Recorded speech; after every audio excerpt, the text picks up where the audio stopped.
Orange.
Hello, hello, hello, and welcome to Syntex Sports Networks. Thank you everyone for tuning in and for being patient with us. As you can see, was a pretty large weather delay going on, but we're out here and we're going to get this going. Connally had a pretty good kickoff return.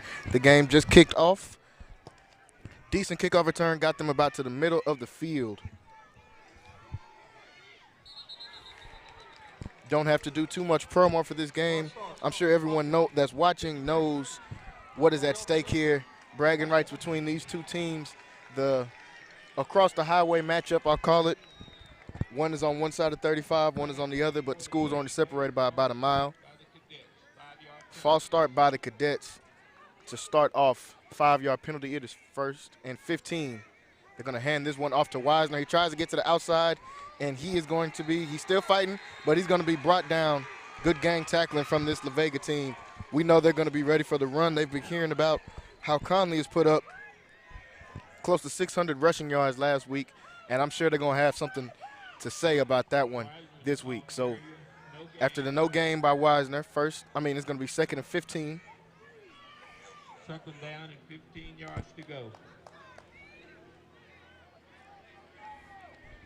We said leading up to the game that Connally was going to have to really be able to kind of move the ball through the air in order to get their offense going because of the stout run defense. We've got a handoff to Gaither up the middle. This one is going to be stopped for close to no gain as well. But with the weather conditions, it's going to be kind of hard for them to be able to put the ball in the air. So I'm sure we're going to see a heavy dose of running from both teams. And with this first third down coming up, third and long, we're going to see what is Coach Anderson going to draw up. How does he want to control the pace of this game, pretty much?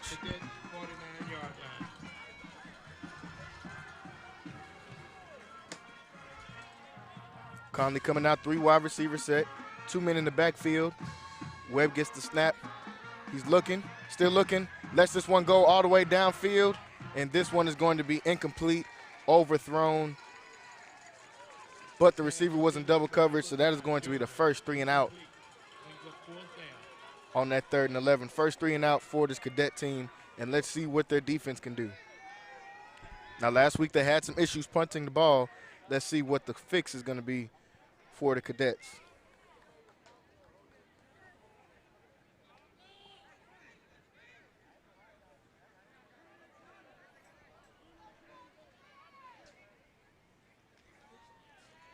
So they get the punt off, and this is a pretty decent punt. It's going to be fair caught and muffed, but it looks like La Vega is going to still have the ball. Close to the 20-yard line, so good punt, better than last week.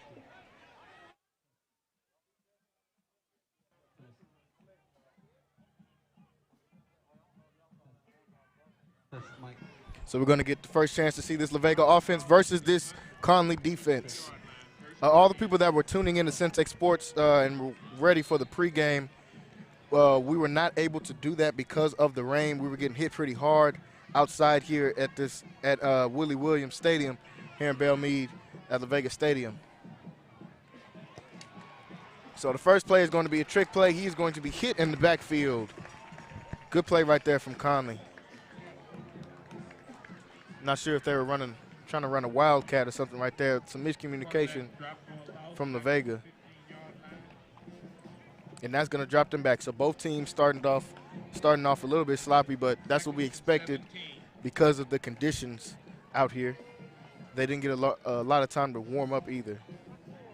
2nd and 15, ball on the Vega 15-yard line. They hand this one off. He tries to break to the outside, and he is brought down, tackled by Kavion Gaither with the tackle right there. That's going to bring up 3rd down.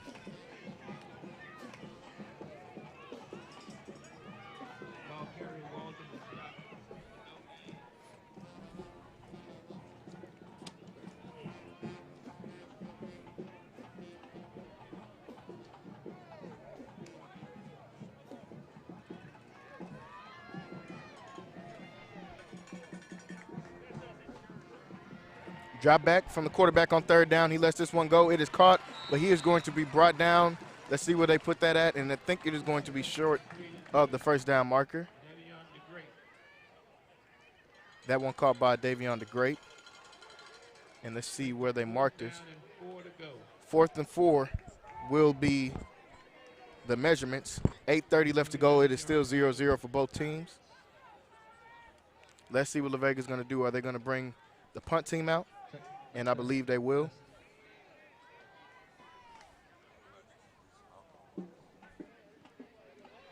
It's going to be punted.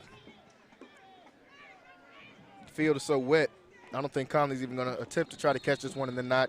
This one's going to roll all the way back to about the 31-yard line. So 2nd look for Connally's offense. The false start put them back, and they didn't really get a chance to get in rhythm. Let's see what they're going to be able to do this time out. Like we said earlier, there was no pregame show due to the weather conditions. Just so you guys know, make sure you guys go on CentechSportsNetwork.com to check out the videos that we had, some of the interviews we had with Coach Anderson this week, and also on our YouTube as well.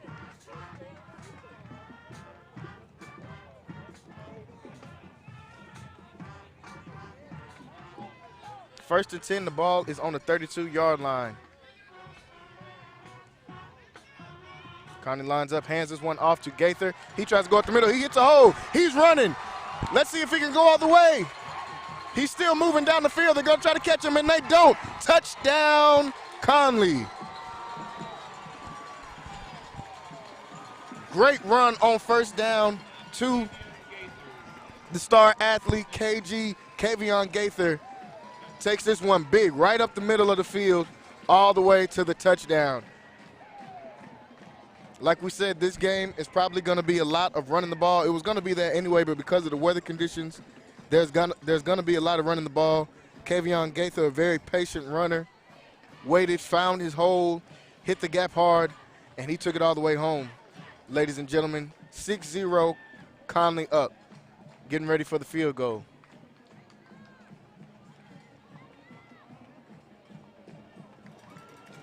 And the field goal goes through. 68-yard run from the star senior, Kavion Gaither. And that is huge for getting this team started and getting the confidence built to show that they can run this ball against this great La Vega team. We'll be right back.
Back to the action at Willie Williams Stadium here in Waco, Texas, in the Belmead area.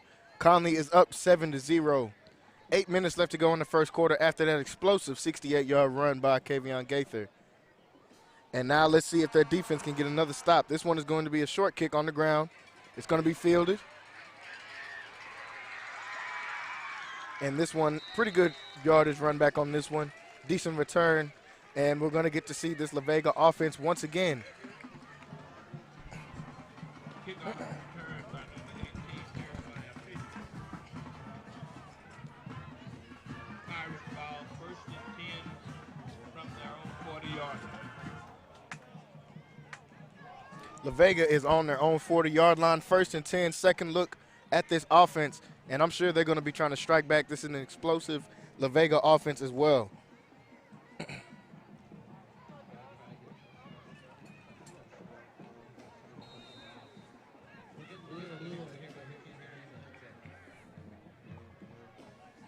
So here we go, first down. La Vega has the ball.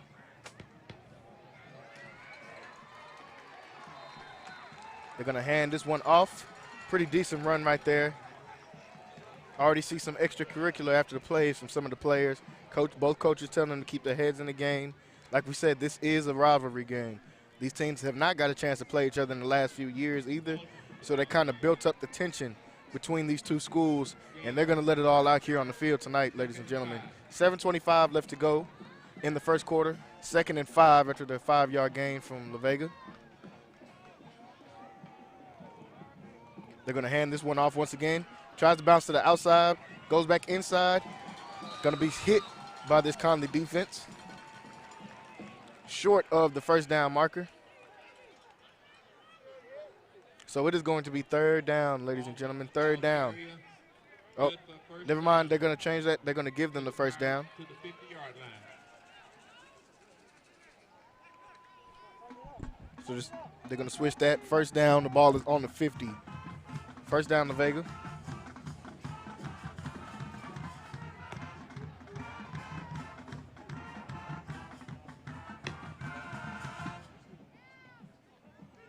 Vega in the I formation. Okay. They fake this handoff. QB keeper, he's going to run. Brought down by Connally after a few yards gained. Quarterback keeper is good for about 3 yards. 2nd and 7. 3 yards on the QB keeper. It is going to be 2nd and 7. 2nd and 8. Ball on the 48-yard line.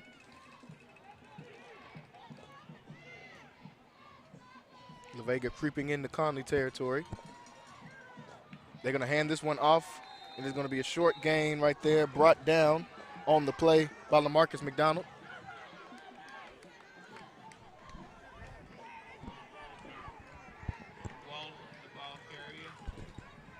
Both of these teams are very intense in warm-ups as well, as both of them trying to hype their teammates up.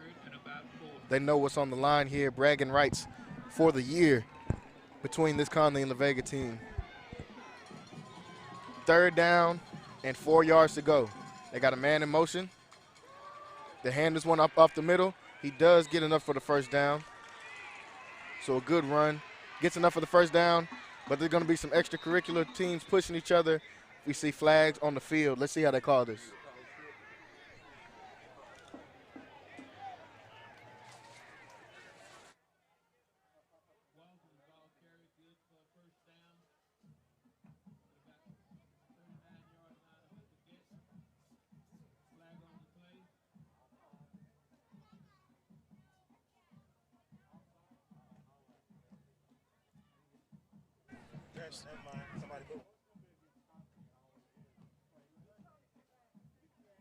So both teams are discussing, trying to see where the flag is going to be.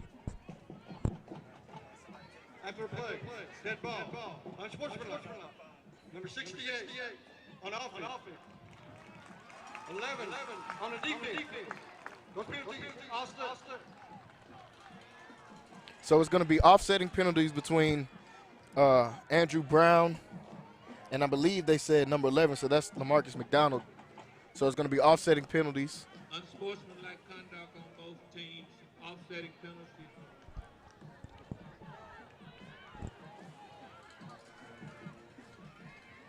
So like we said, both of these, this is going to be kind of a chippy game between both of these two teams. Neither one of these teams are willing to give up an inch between the other two because they know what is at stake in this game.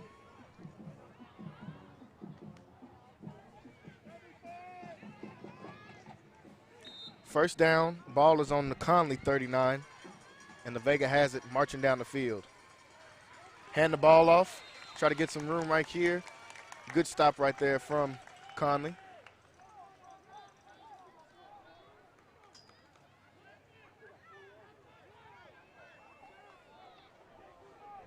Walter carries 3 yards. Second and 7 after the short gain right there. 4 minutes and 50 seconds left to go. The Vega still has it. They hand this one off. Good tackling once again from this Connally team. Not allowing many big plays. Like I said, it's going to be run heavy between both of these teams, and it has been just that.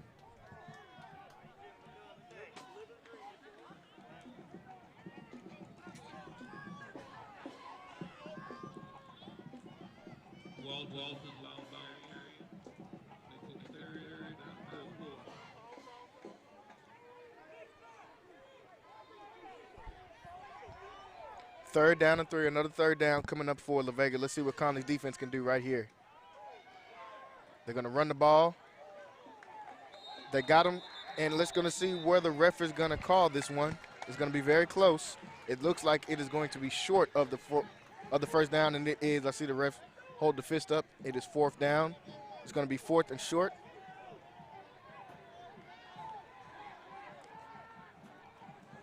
And I believe La Vega's offense will stay on the field. It is 4th and 1, 4th and short. They're going to try to get the ball behind this big offensive line they have.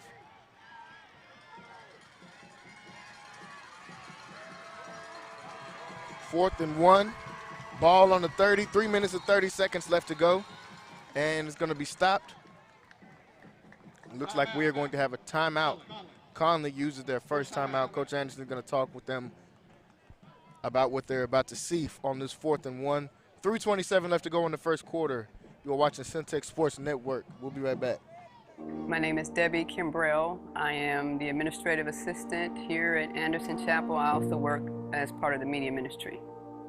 It was great working with Lighthouse. Everyone was very professional, came in to do video recording and streaming for a conference that we hosted here on time. They did what they needed to do, was seamless and transparent. It was great. The feedback, everyone was impressed. So it went out, it was a conference level, so a state level event, and everyone was impressed with the product and the result. We got the DVDs too, which people purchased, and they were impressed with those. It was great overall.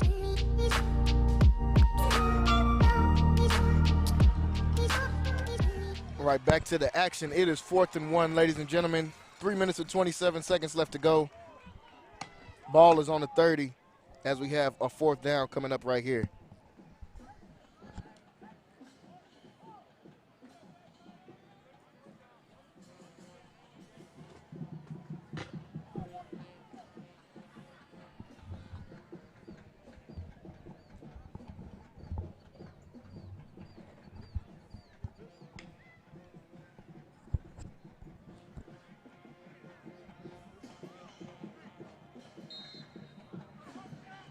Whistle blows.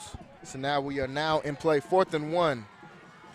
Ball on the 30. They're going to try to get it behind this big offensive line. Let's see what Connally can do. They hand the ball off, and he is going to pick up enough for the first down, and he is going to be stopped at about the 15-yard line. So another first down. They've been converting on a lot of third downs on this drive.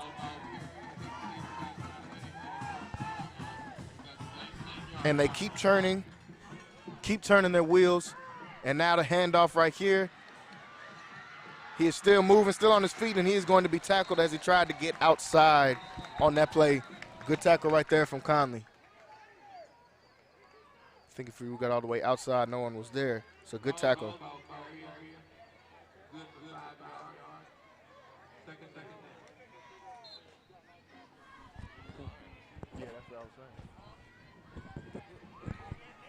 Yeah, and like we were talking about on the pregame, what you guys will be able to see at halftime, talking about the size of this La Vega offensive line, and that's why they have been able to run the ball like they have. And they try to bounce this one to the outside. He's still fighting, brought down. Good gang tackling from Connally. Like we said, neither one of these teams are trying to give up anything between. And now we see another flag after the play. Let's see what this one is going to be at. Like we said, it's been getting very chippy between these two teams.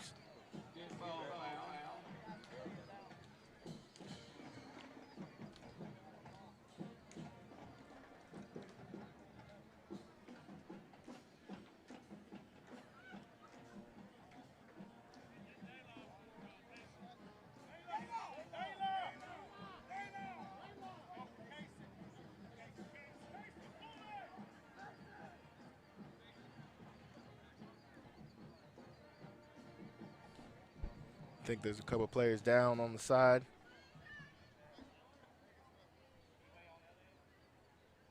So we're going to have an injury timeout here, folks. We'll be right back.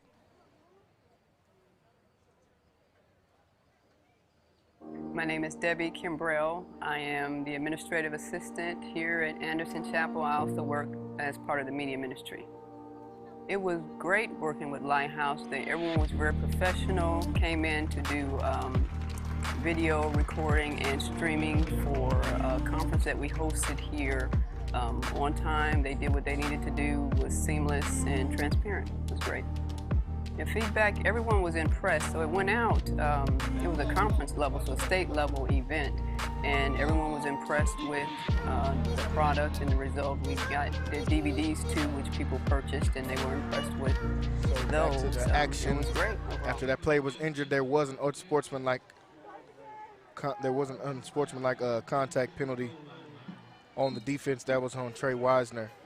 And so that's going to put them in better field position as they try to get the ball, run it right up the middle, and they do just that. Touchdown, La Vega Pirates. And this is now a tied game.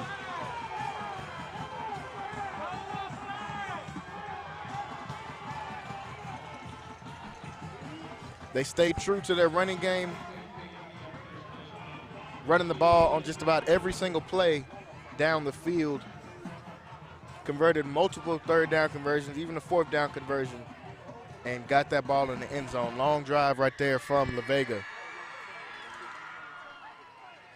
And now they're getting ready for the kick to go up. And this one is up and good.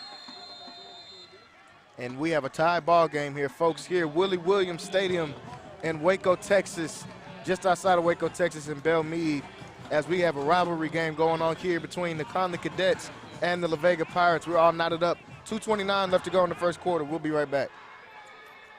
My name is Debbie Kimbrell. I am the administrative assistant here at Anderson Chapel. I also work as part of the media ministry.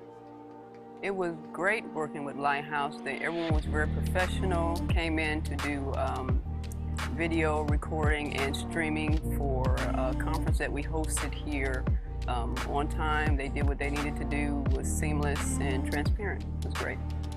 And feedback, everyone was impressed. So it went out, it was a conference level, so a state level event, and everyone was impressed with the product and the result. We got the DVDs too, which people purchased, and they were impressed with those. It was great overall.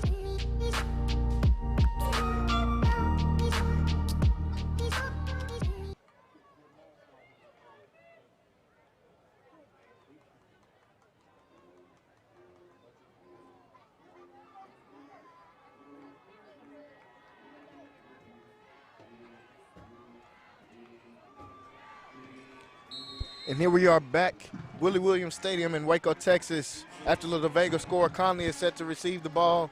Both of these crowds are into the game, even though they are both at only 50% capacity, but you can still hear both of these crowds in the game. La Vega's band is playing their signature song when after they score. There's a lot of energy on this field here tonight between these two teams in this rivalry game. And the ball is kicked off. This one is going to be received. And he's going to be brought down at about the 25-yard line. So both teams starting to get into it now, as we have just what we believe we would have, a great game going here so far, folks. 2:24 left to go in the first quarter. Connally is about to get the ball in their offense, getting another chance to come on the field.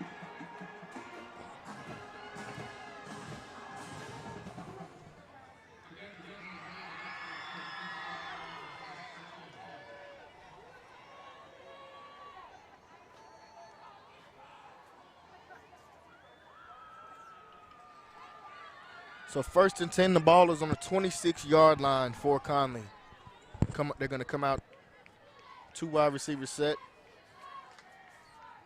This one is going to be handed off to Gaither as he tries to go up the middle. Once again, he picks up a few yards. We know he got off for that 68-yard run last time out.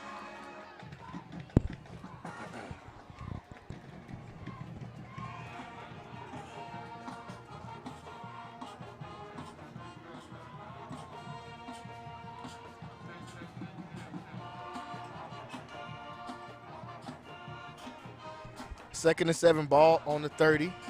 This one is going to be another handoff. Up the middle, this one does not go very far, and we're going to be coming up for a 3rd down after that run.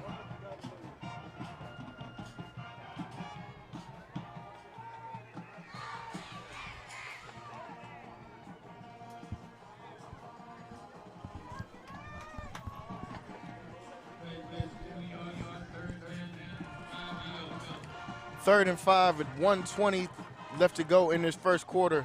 Ball is on the Vega on the Connally 32-yard line. Connally has the ball on the 3rd down. 2 wide receiver set.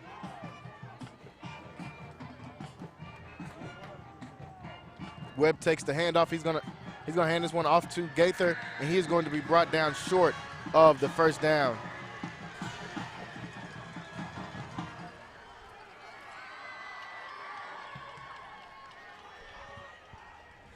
Some talking after the play right there between the 2 teams, and it looks like that's been the norm on just about every play. And like I said, these teams are very familiar with each other, very close in distance between the 2 schools, so they know each other, and they both want to win this game very bad. A punt coming up for Connally.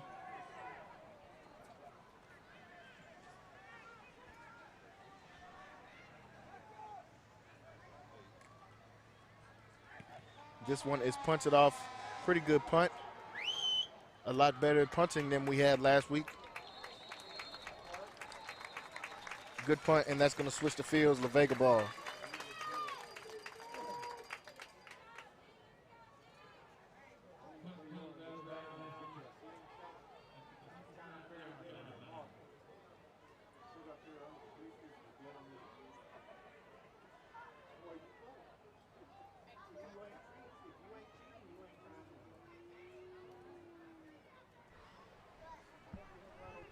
So the ball is switched fields. The ball is going to be on the 25-yard line, 1st and 10 for La Vega when they come back out.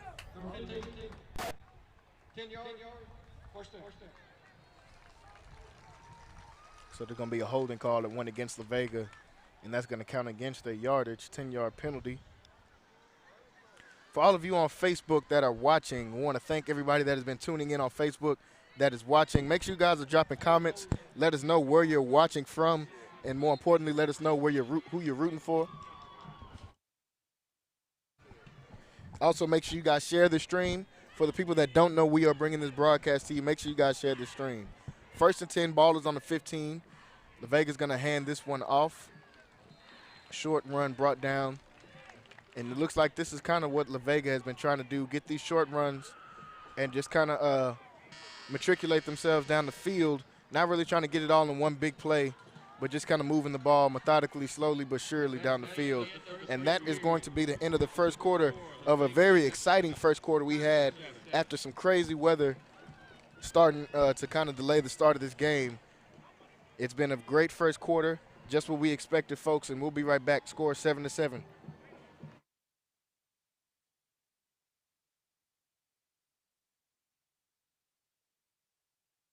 My name is Debbie Kimbrell. I am the administrative assistant here at Anderson Chapel. I also work as part of the media ministry.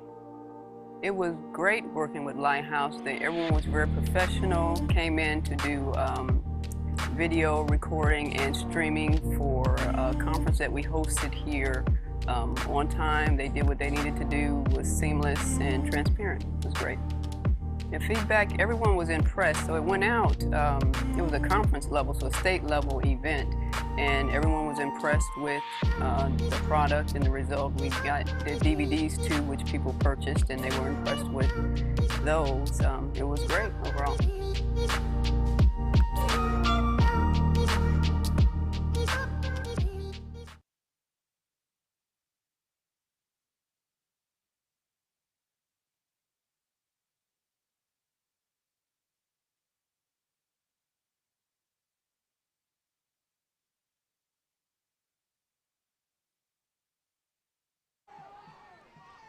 And we are back to the action here. Second down. This one is going to be handed off. Breaks off of one tackle, and he's going to get enough to pick up the first down. Good run right there on that play.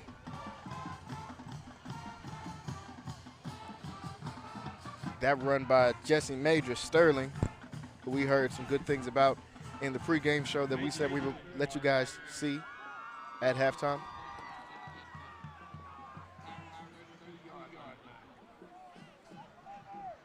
And we got to see a little bit of it right there. A lot of speed for that kid. First down. This one is going to be a handoff. Jarquay Walton tries to break to the outside. On that play after a good tackle. Conley's been showing a lot of good tackling here tonight. Staying disciplined. I know this one thing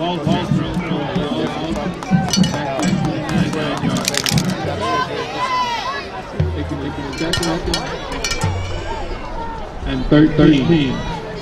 Second and 13. Drops.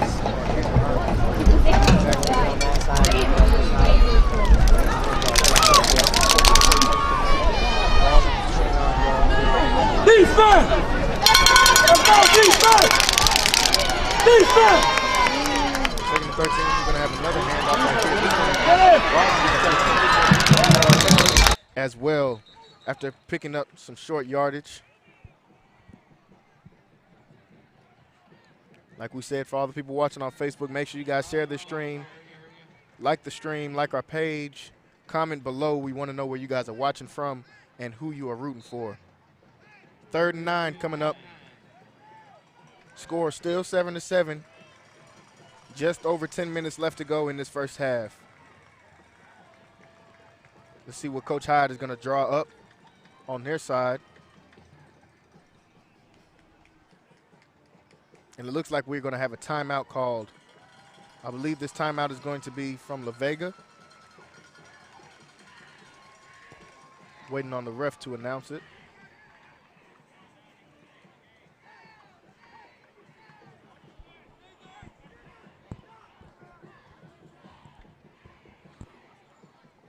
The ref's still discussing. While we had this break in the action, we want you guys to know to go on to syntechsportsnetwork.com. We have a lot of different things on there for you. Keep up to date with our weekly interviews with Coach Anderson here at Connally and some of the other guys we've been able to interview as well. We've got a lot of content on there, the YouTube on there as well as a YouTube page. So make sure you guys are going on there, liking and subscribing to the page, and liking and subscribing to the YouTube page as well. And thank you for your support. So after that timeout, 10:07 left to go in this half. It's going to be 3rd and 9.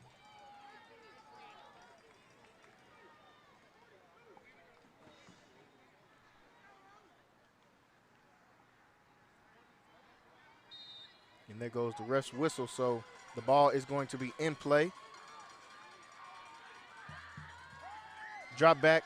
Rawls has it. He's looking for a receiver, and this one is going to be, looks like it is going to be incomplete on the sideline over there. Great defense from Connally.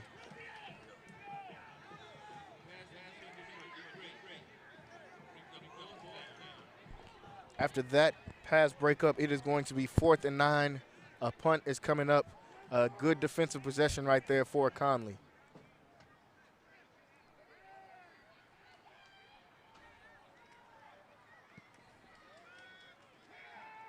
This one is going to be punted in the air. It looks like Connolly's not going to try to field it. And Connolly's offense back on the field. And let's see what they can do. Last time out, didn't have much success. They tried to get it going on the ground.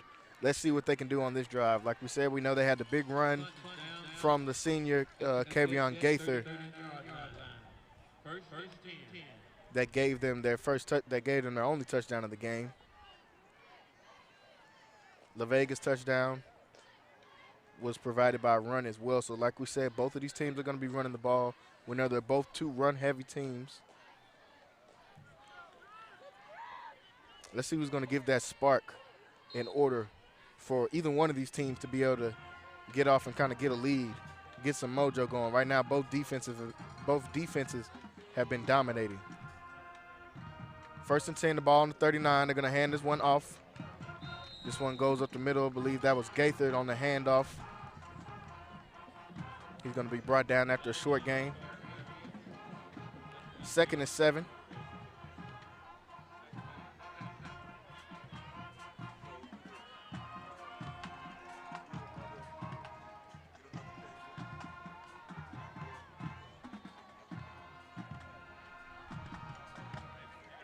Second and 7 coming up.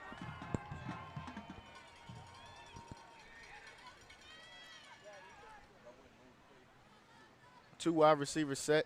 Got a man in motion. Webb in the backfield. He's going to hand this one off as well. He's going to be brought down. Short gain after that.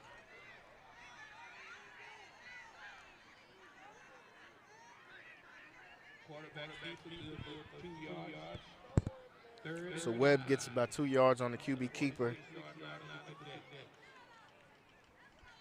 And it is going to be another third down for this Cadets team. Let's see what they can draw out. They've been running it on the last few third downs. Webb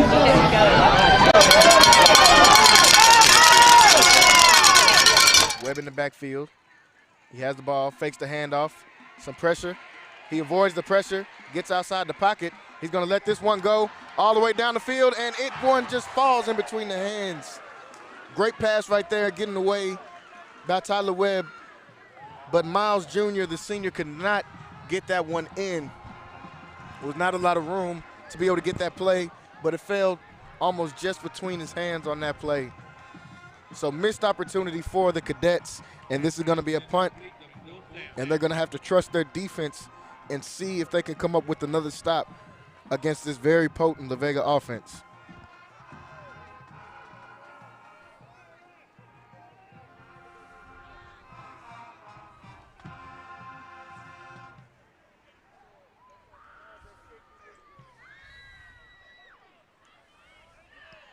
So this punt is off, pretty good punt. And this one is going to start bouncing backwards. So the Vega is going to come out with pretty decent field position.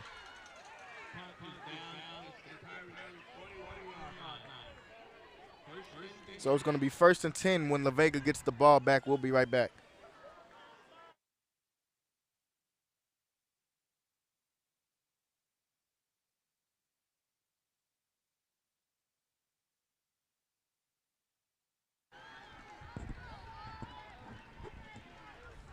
So 8:02 left to go in this half. The score is tied at 7. La Vega has the ball first and 10 on their own 41-yard line. This one's going to be a handoff to Walton. He picks up some yardage, still moving down the field. Looks like he's going to be brought down. I did see some laundry on the field. Let's see who was that one on. If it is holding, this will be coming back.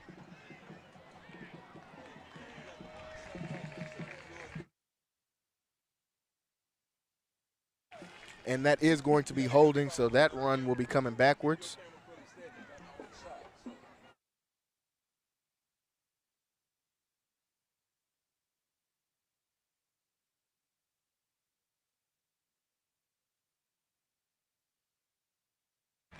So that is going to be a 10-yard penalty after the holding. And that was on Damian Brown. Just coming out here and watching this La Vega team in warm-ups, heard a lot of people talking about just the size, especially of this offensive line. I believe that's why they've had so much success. And that pass is going to be incomplete, goes right in between the hands right there for La Vega. That one is going to be incomplete. Yeah, it was Manny Ruiz on the incomplete pass right there as that one dropped in between his hands. But just the size of this offensive line, like we were saying, I believe this is probably one of the biggest O-lines in Central Texas, and that's why we know La Vega has been able to have so much success. One of the many reasons why they've been able to have so much success. Fake handoff right here. Looks like Rawls is going to try to get to the sideline. He does just that, pushed out of bounds. Good defense right there from the Cadets.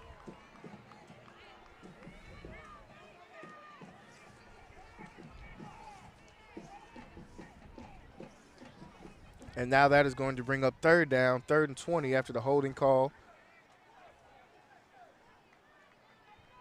The incompletion. And then that run out of bounds right there. So 3rd and 20, 3rd and very long for this La Vega team. I'm sure they're going to try to put this one in the air. Let's see what Connally can do. Rawls backs up, they blitz. They get this one off, and it is intercepted.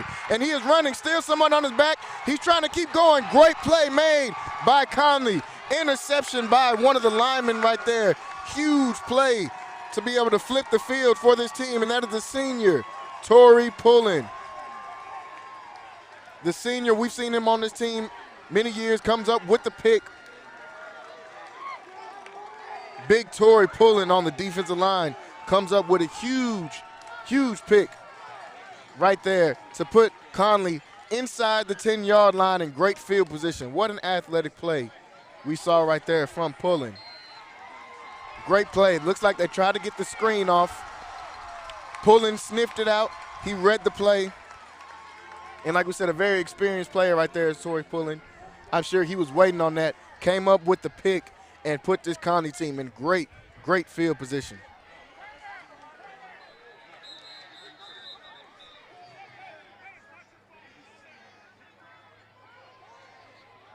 It looks like we're going to have a timeout called by Coach Anderson. We see a flag on the field. We'll see what it's for. The ref might have picked his flag up, though. And Coach Anderson is going to call a second timeout. So it is going to be 12 men in on offense. That is a 5-yard penalty. That's going to back them up 5 yards. Take away a little bit of the good field position.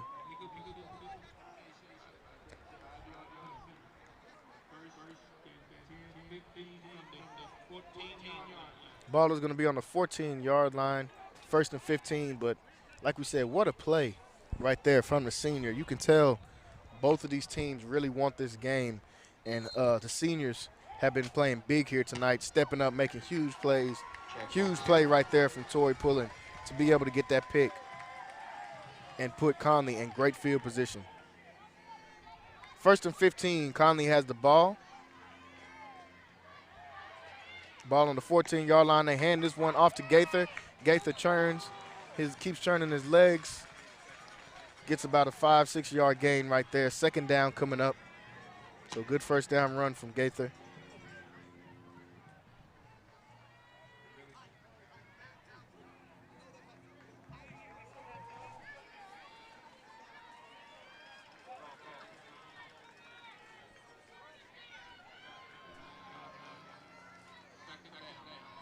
So the ball is now on the 9-yard line. 2nd down and 9 to go. They hand this one up the middle, but this one is going to be brought back. La Vega was ready for that run. Big pushback on that play. So that's going to bring up a 3rd down. Wisner wasn't able to get much room on that one.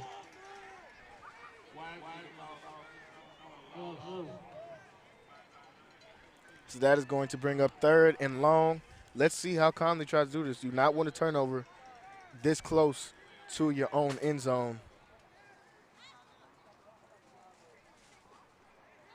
But they have not put the ball in the air much, especially in a situation like this with a very short field to go.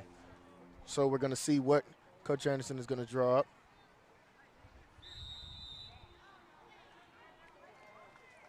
And it looks like he is going to use a timeout right here. That is his 2nd timeout of the half. And we'll be right back after this timeout. 6:02 left to go in the half. The score is 7-7. Connally has the ball right in the end zone territory in the 9-yard line. And we'll be right back.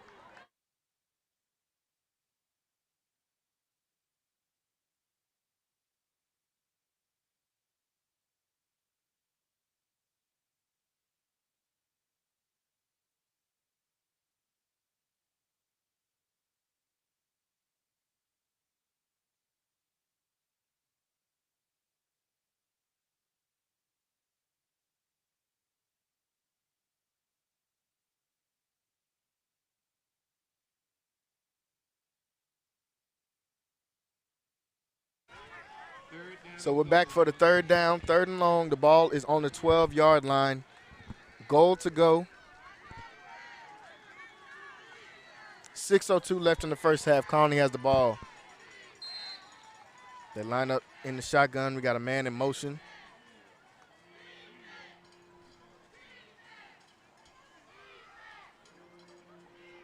Webb's going to fake the handoff. He lets this one go to the back of the end zone, and this one is going to be incomplete. Dangerous pass to the back of the end zone. I think they were going to try to just get a jump ball right there. Miscommunication between the quarterback and his intended receiver on that one. So they're going to bring out the field goal team. Connally has been reluctant to put their field goal team out there in certain situations so far this year. But Ralph Morales is out to try to get the field goal off.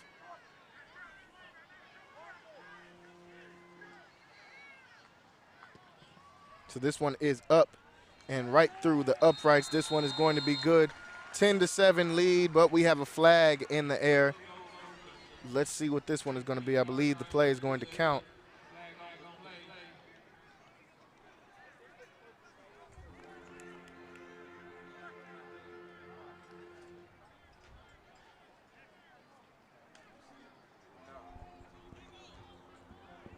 So it looks like the refs are still discussing what the flag is going to be. I think they're going to just tack it on the kickoff. And I believe that is what they're going to be able to do. So there's going to be a 10-7 lead for Connally with 5:48 left to go in this half. Vega.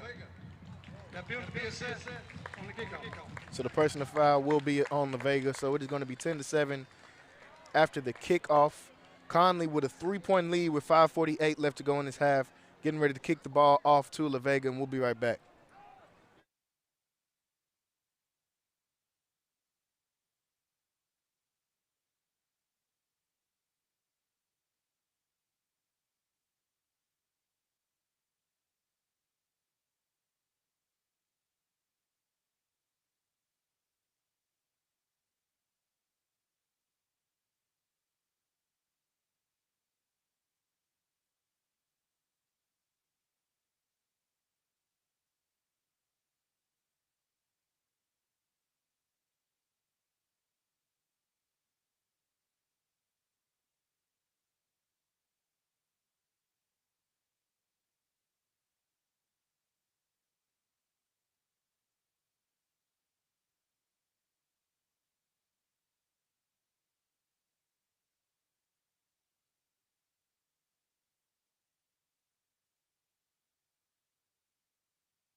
So after the Connally field goal, after that pick by Torrey Pullen put them in great field position, they ended up getting a field goal off, and the kick is off this time. It looks like it's going to go through the back of the end zone, and it does after that penalty.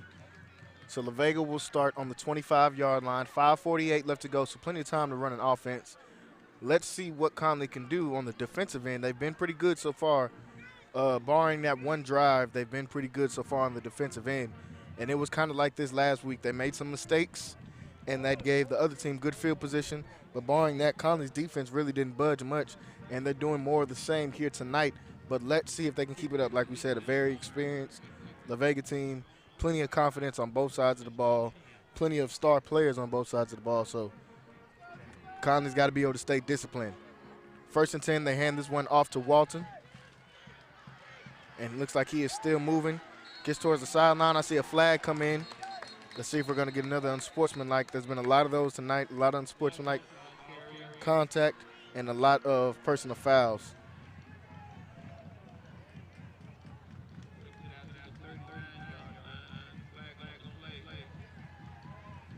Let's see who the flag is going to be on after the good run.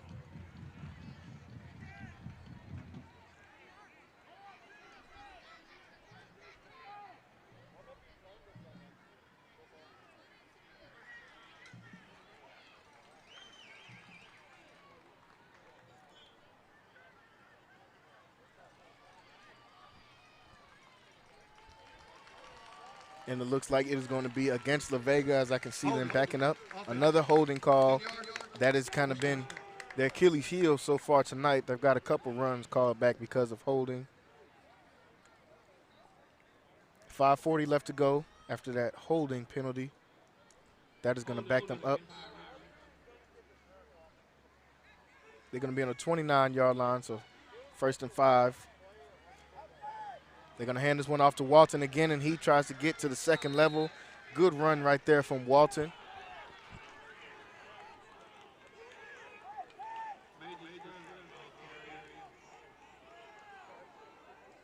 Good first down. At the 42-yard line. So 1st down picked up right there after the run by Walton. They're going to hand this one off again.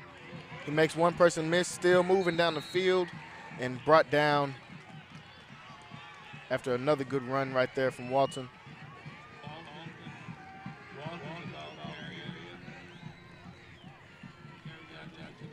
So La Vega is pushing the ball down the field like we said. Great athletes on both sides of the ball for La Vega, and a huge offensive line up front.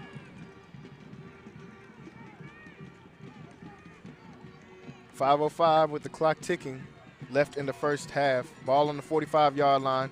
1st down, they hand this one off. This one is going to be hit in the backfield. Huge hit right there by this Connally defense. And that was going to be E.J. Torres Luna, the senior linebacker, with the big hit right there. 2nd and 11 after the good play on Conley's defense, from Conley's defense. Clock still moving, but plenty of time. As they're just about at the midfield. 2nd and 11, the ball is on the 48-yard line.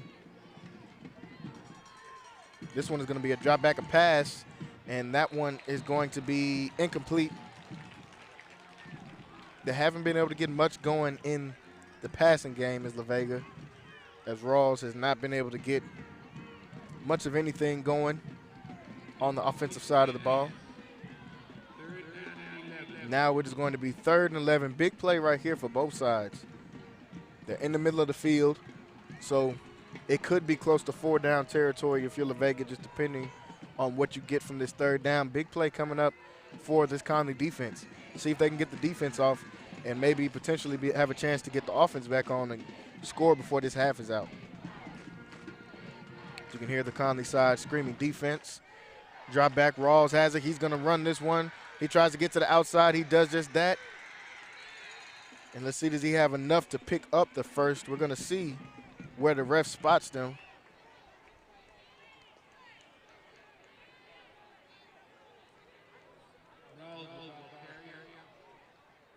And he gets about 10 yards, not enough for the first. But like I said, I believe this is 4-down territory with 4 minutes left to go in this half.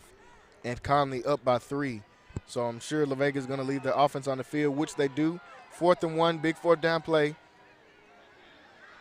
They hand this one off. He shrugs off a tackle in the backfield and looks like he's going to pick up enough to get the 1st down. Connally had him in the backfield, just could not finish that tackle off. And they pick up enough for the 1st down, keep the chains moving. 4 or 5 left to go in this first half.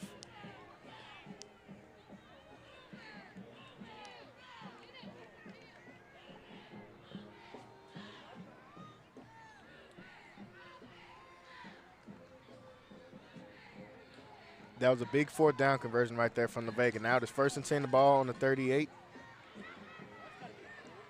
They hand this one off.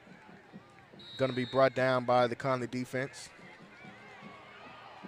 And we're going to see another flag come out. Like we said, it's been a very chippy game between the two. Very chippy game between the two. A lot of late flags come out, and Connally side is clapping as if they think La Vega, this penalty is going to be against La Vega. Let's see what the ref calls. We got 3:53 left to go in this first half. Connally still up by 3.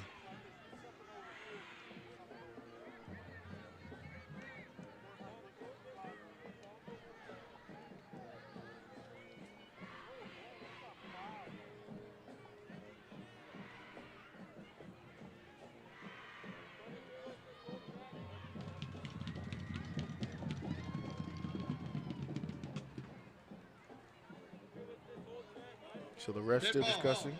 Unsportsmanlike. Number 5. 15-yard penalty. Second down. And it is going to be an unsportsmanlike penalty against La Vega. So that is going to back them up 15 yards.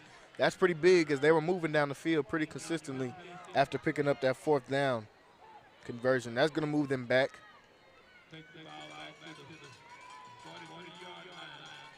Ball is going to be on the 41 now. 1st and 25 for this La Vega team. 3:53 left to go. Like we said, still plenty of time for this La Vega team to be able to try to get some points off.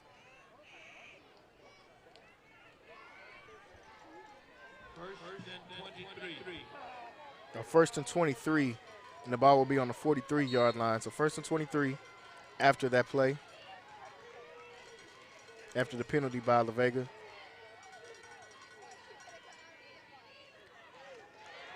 Big hit on the QB keeper, and that is showing discipline. Huge hit right there from Kavion Gaither. He's already got a score tonight, and now showing up on the defensive end. And that is what you call discipline on the defensive end right there. We know Rawls is very, very good at running this zone read, so I'm sure that it was preached to them to be able to stay on their man. That's the only way you'll be able to contain this zone read. And that last play was 2nd down. Excuse me, that was my fault. That was 2nd down. So now it is going to bring up 3rd down and very long. 3rd and 23. Rawls is going to drop back. He's got some pressure up the middle. He avoids the pressure. Still looking now. He's going to try to take off and run. And he is still on his feet, making a couple people miss, still on his feet, and he drops. So a good run right there from Rawls. He's been making a lot of plays tonight with his legs. Does that once again. It is going to be short of the 1st down marker, but a pretty decent gain.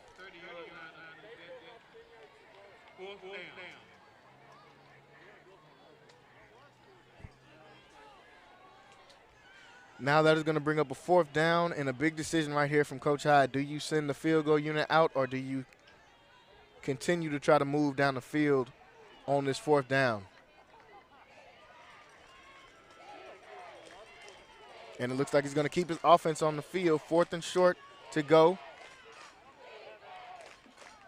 4th and about 10 yards to go. Rawls is going to drop back, looks for his man. Open pass, and this one is off the hands of the defender, but it is overturned. Big 4th down conversion, or 4th down turnover for Connally right there. Play broken up by the sophomore, Jamari Wiggins.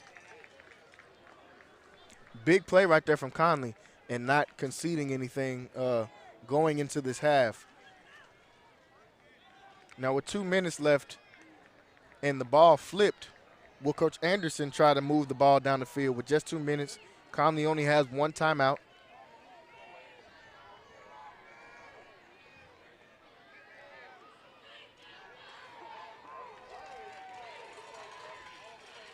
So 2:06 left to go after that huge stop by Connally. And Connolly's going to call their final timeout. Final timeout of the half before they can even get going right there with 2:06 left to go.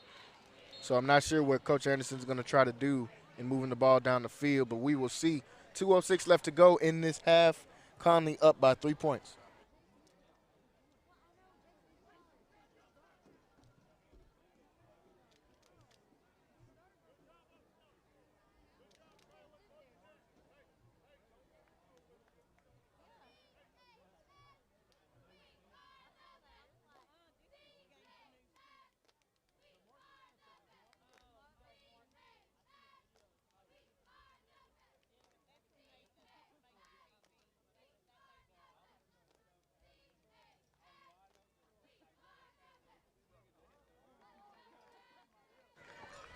So back to the action here at Willie Williams Stadium.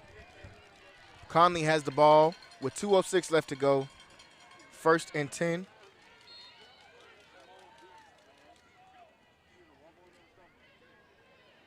Looks like they're going to hand this one off.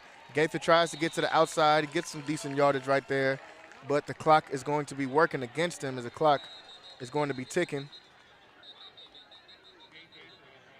And it looks like we're going to have a player down on the La Vega side. We're going to see who that is. Takes it out to the 37-yard line. Second down. This is going to be second down with the ball on the 37-yard line when we come back after this injury timeout.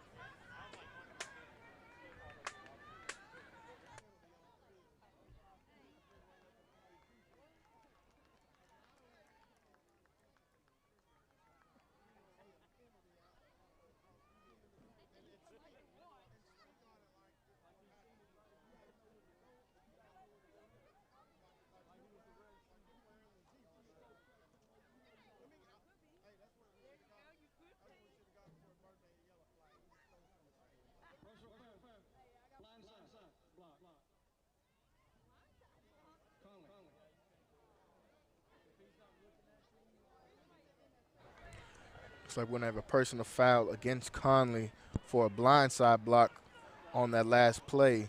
So that's going to back Connally up some yards and kind of take away the good yardage gained right there from Gaither.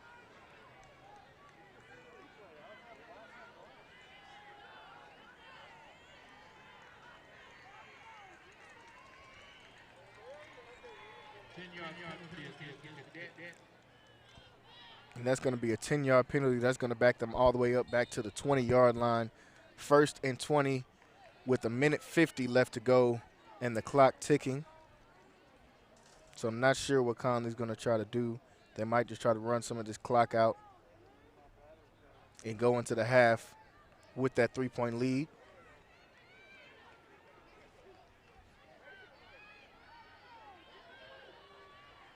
And this one is going to be a handoff. Going to be brought down after a short gain. So now will the Vega call timeouts and try to get this ball back is what we're going to see now. And it looks like that is just what Coach Hyde is going to try to do. So a timeout called with 1:22 left to go. That was the second timeout of the half, so they only got one left. 1:22 left to go, and it's going to be 2nd and 21 when we come back.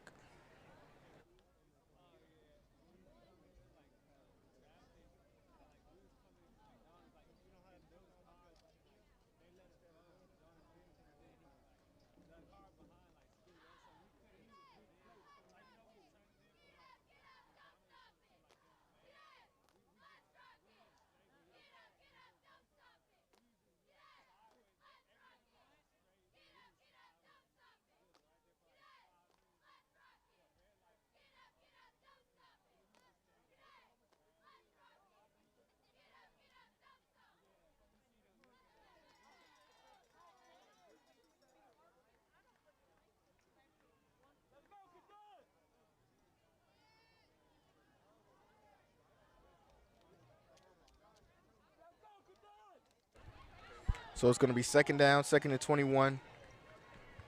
After that loss right there, 1-yard loss on the play. And the La Vega timeout. They're going to hand this off, trying to do the same thing. And he's going to be brought down again. And that's going to bring up 3rd down. Like I said, I think Connolly's just going to try to run out some of this clock.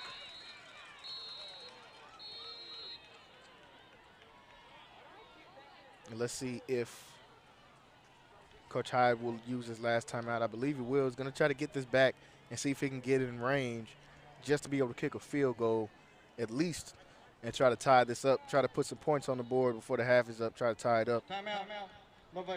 But Connally is going to have another a 3rd down coming up after this. I'm sure it's going to be another run, and then they're going to see if they can punt it off and make it a little bit difficult for La Vega to be able to get into the end zone. We'll be right back.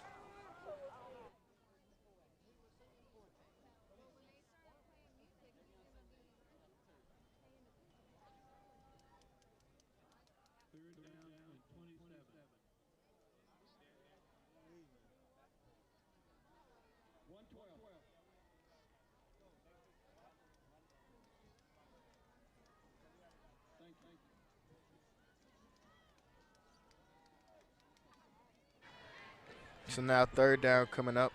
3rd and very long. Ball is on the 12-yard line, I believe. So a lot of negative plays for Connally in the last few plays. That's going to keep backing them up, and that's not going to be good for trying to punt the ball away. You don't want to be punting too close to your own end zone. So with 3rd and long, I'm sure there's going to be another handoff, and it is. This one to Gaither. Just picks up a few yards, and they're going to bring the punt team out for this 4th down. Neither one of the two teams have any timeouts left.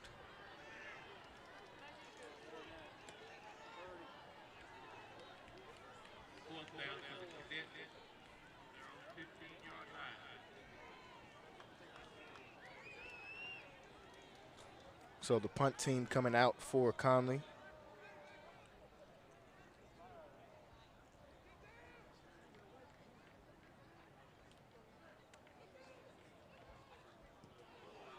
They just barely get this one off, and this one is going to be a relatively short punt. Good bounce on it. It's going to keep rolling. And after the bounce and the roll, it's going to be a pretty decent punt for Connally. 27 seconds left on the game clock for this half, with La Vega trailing by just 3 points. They're going to get the ball back with no timeouts. We're going to see if Coach Hyde is going to try to maybe get something down the field and maybe try to get in range for a field goal, or will he just take this 3-point? Will he just take being down by 3 points and go straight into the locker room?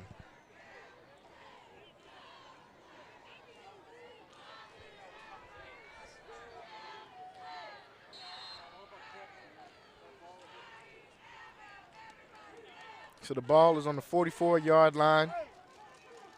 They're going to roll out. Rawls are going to keep this one rolling out, trying to look, and a sack. Big play right there from Connally's defense.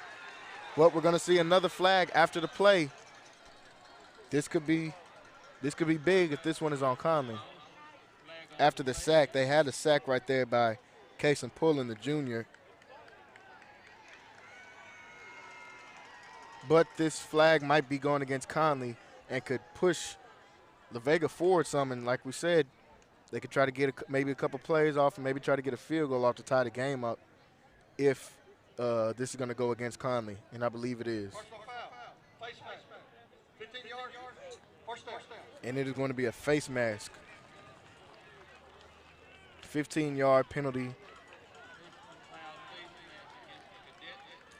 And that's a big play right there for Connally, because that's going to move La Vega up 15 yards instead of them being sacked back about 5 or 6 yards. Now it's probably going to end the half.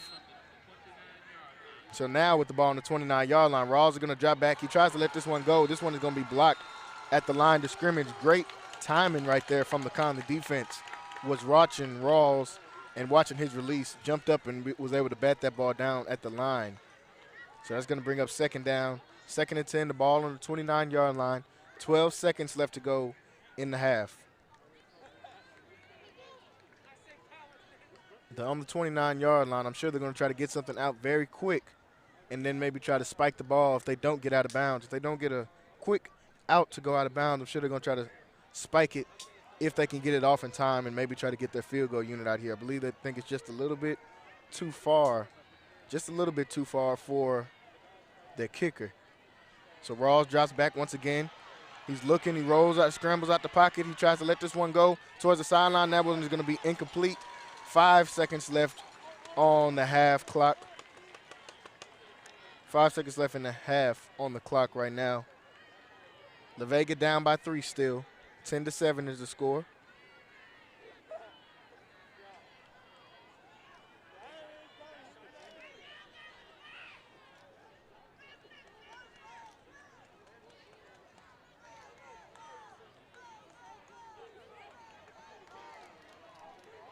So we're going to see what Coach Hyde is going to try to do. 5 seconds left. He's going to keep the offense on the field. So maybe he's just going to try to get one last Hail Mary into the end zone. And instead they hand this one off, and he is going to be brought down, and that's going to be halftime, folks.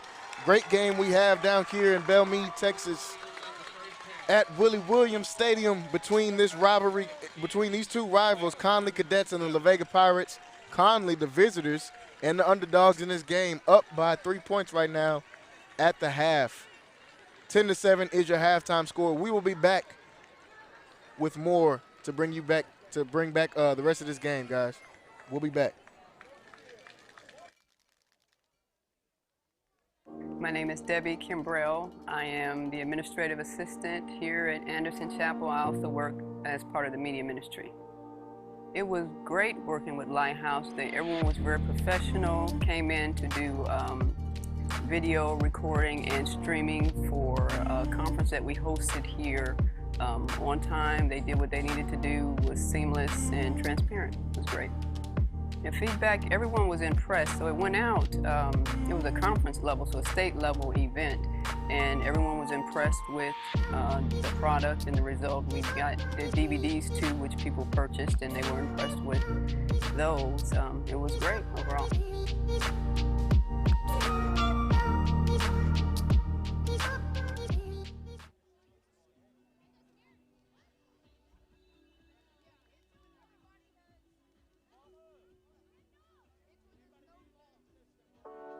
In the mood for great tasting fried chicken? Well, look no further. Bush's Chicken on China Spring Road has you covered. Whether it's the mouth-watering tenders, crispy fried chicken, macaroni and cheese, or sweet tea, Bush's Chicken voted the best tasting chicken in Waco for 2 decades. Stop by and tell Sharon that the guys from Centex Sports Network sent you over. Bush's Chicken, the best tasting chicken with all the fixings. Tomorrow, big rivalry game between the Connally Cadets and the Vega Pirates happening tomorrow. That's a big game. Some great athletes going to be showcased tomorrow. And I thought it would be awesome to get somebody that has been a part of this rivalry before they cut it off. Yeah. And I'm going to let Jalen introduce him. And Jalen, tell us who's coming on.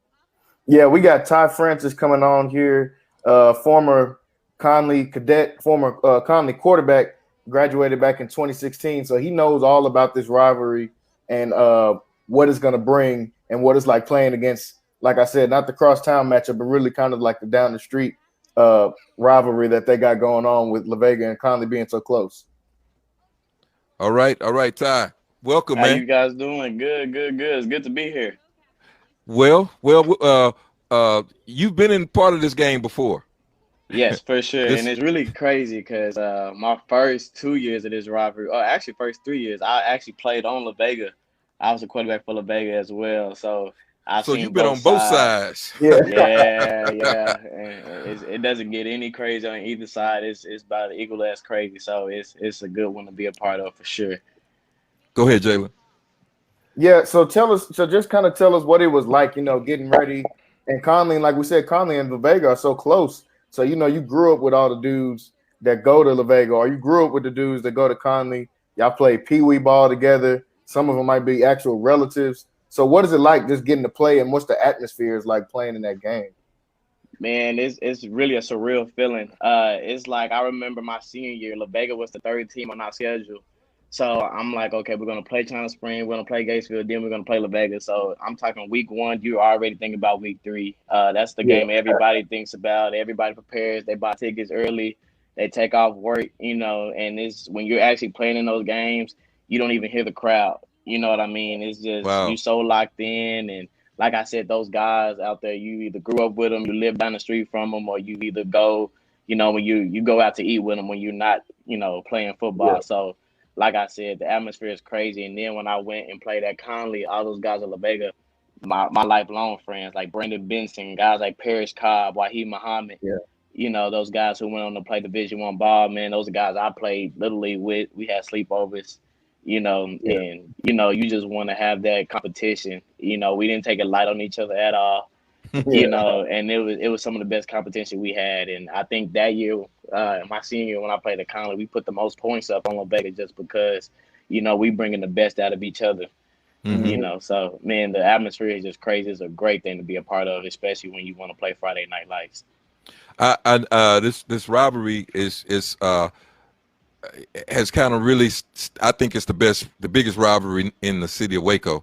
Sure. Because although both of these teams are 4A, I mean, they are really producing some great athletes. I think Connally 4A, Connally had more D1 athletes than any school in this city last year. You know, that's including Midway, Waco High, all of these bigger programs, university. Tell me about, have you had a chance to see Connally this year? Oh yes, I keep up with him. My dad is actually the assistant principal over there, so anytime I get to go back in town, I always go watch him. And I'm a college coach up here at Southwestern Assembly Guy University. I coach running backs, and I got the privilege of being able to recruit all Waco area. So anytime I go to Waco, I stop by, Shane Anderson's office. We talk ball. He was my head coach when I played at Connally. So, like I said, it's a bittersweet feeling when you get to go back to where you grew up, and you get to actually recruit and give those guys an opportunity to play some football. But those guys have been doing an exceptional job these past couple of years, and Shane, he's just been doing a good job with that program, 360 the whole thing, and he's giving those guys a great opportunity to play next level ball. Jay, I'm gonna ask a question before you get in. So you're active in recruiting. Ty, tell us about what from a recruiting standpoint. And recruiting, first of all, is different today than it was when I was playing football. Scouts had to actually a lot of times come to games, and you guys have access to video and to YouTube and to Huddle and all of these different things.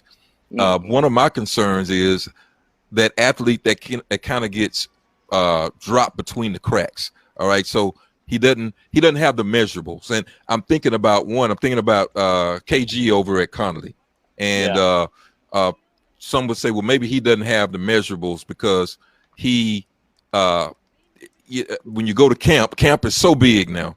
Camp is so big, so the camp, you go to a camp, to the Nike camp, they got the top fastest times on there, and the 40. So you're looking at all of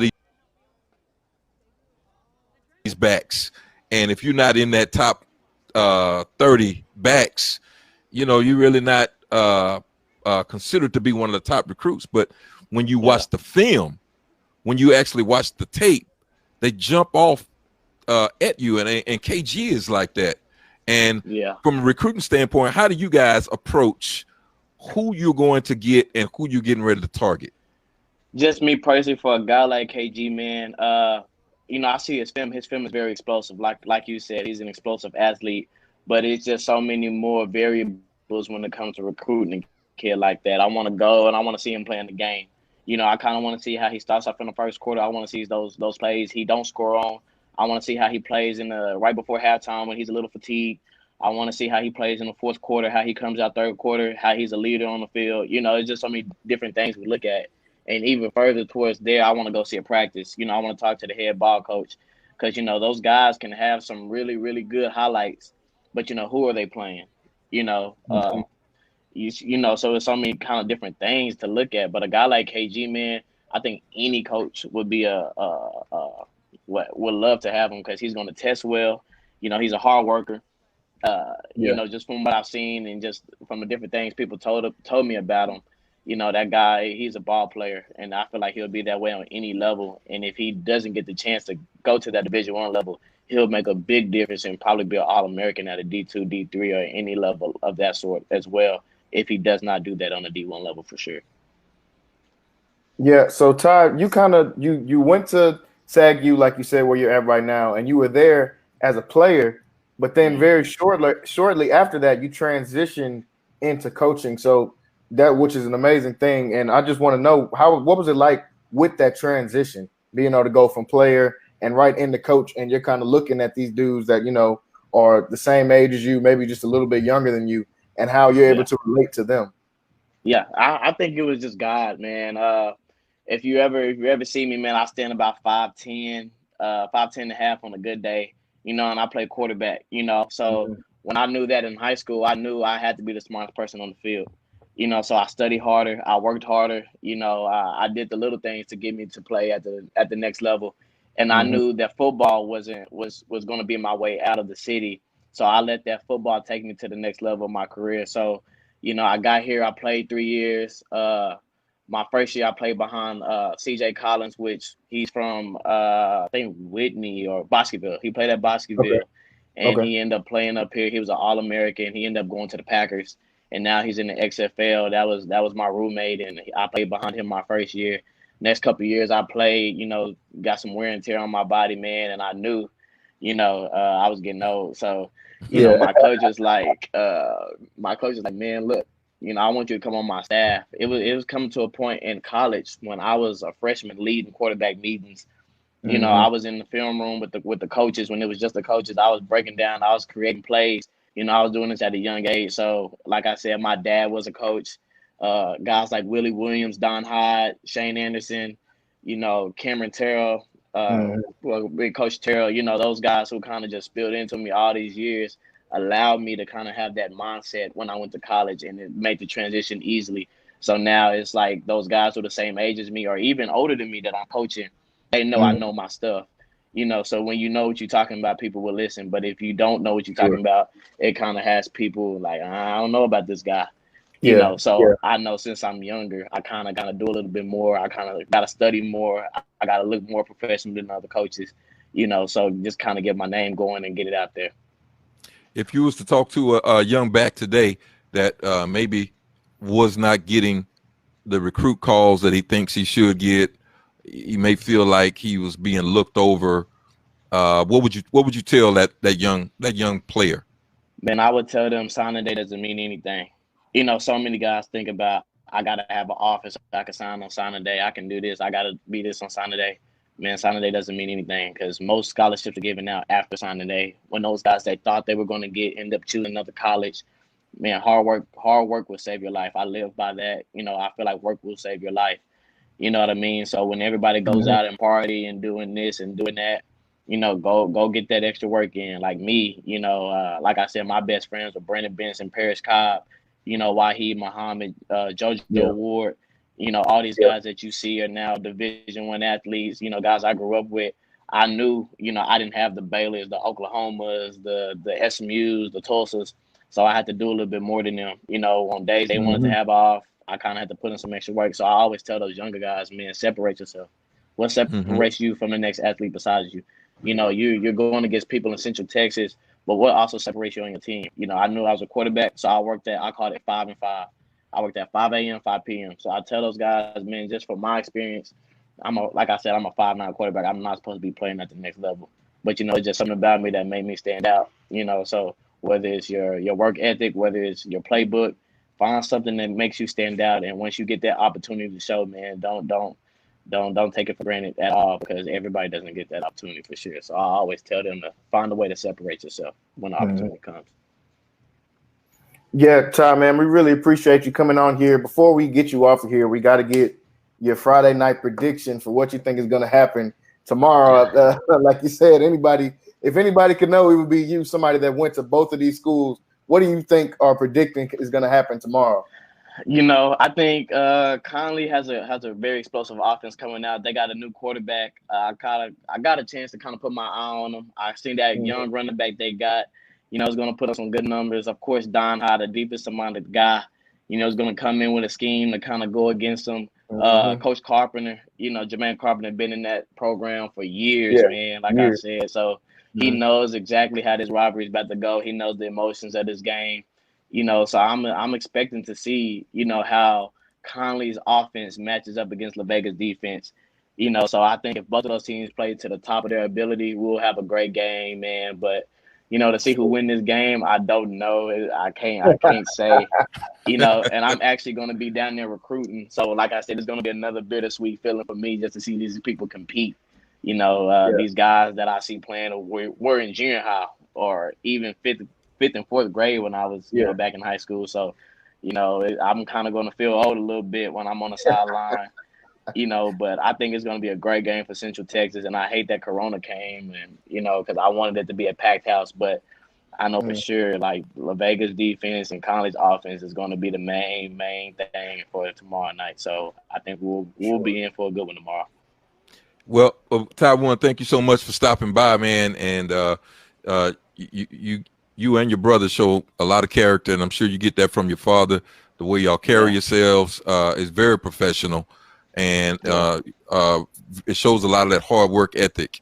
And so we appreciate you so much. stopping by. Yes, I understand why you couldn't make a prediction because you're gonna be down there yeah. recruiting. So you're, Yeah.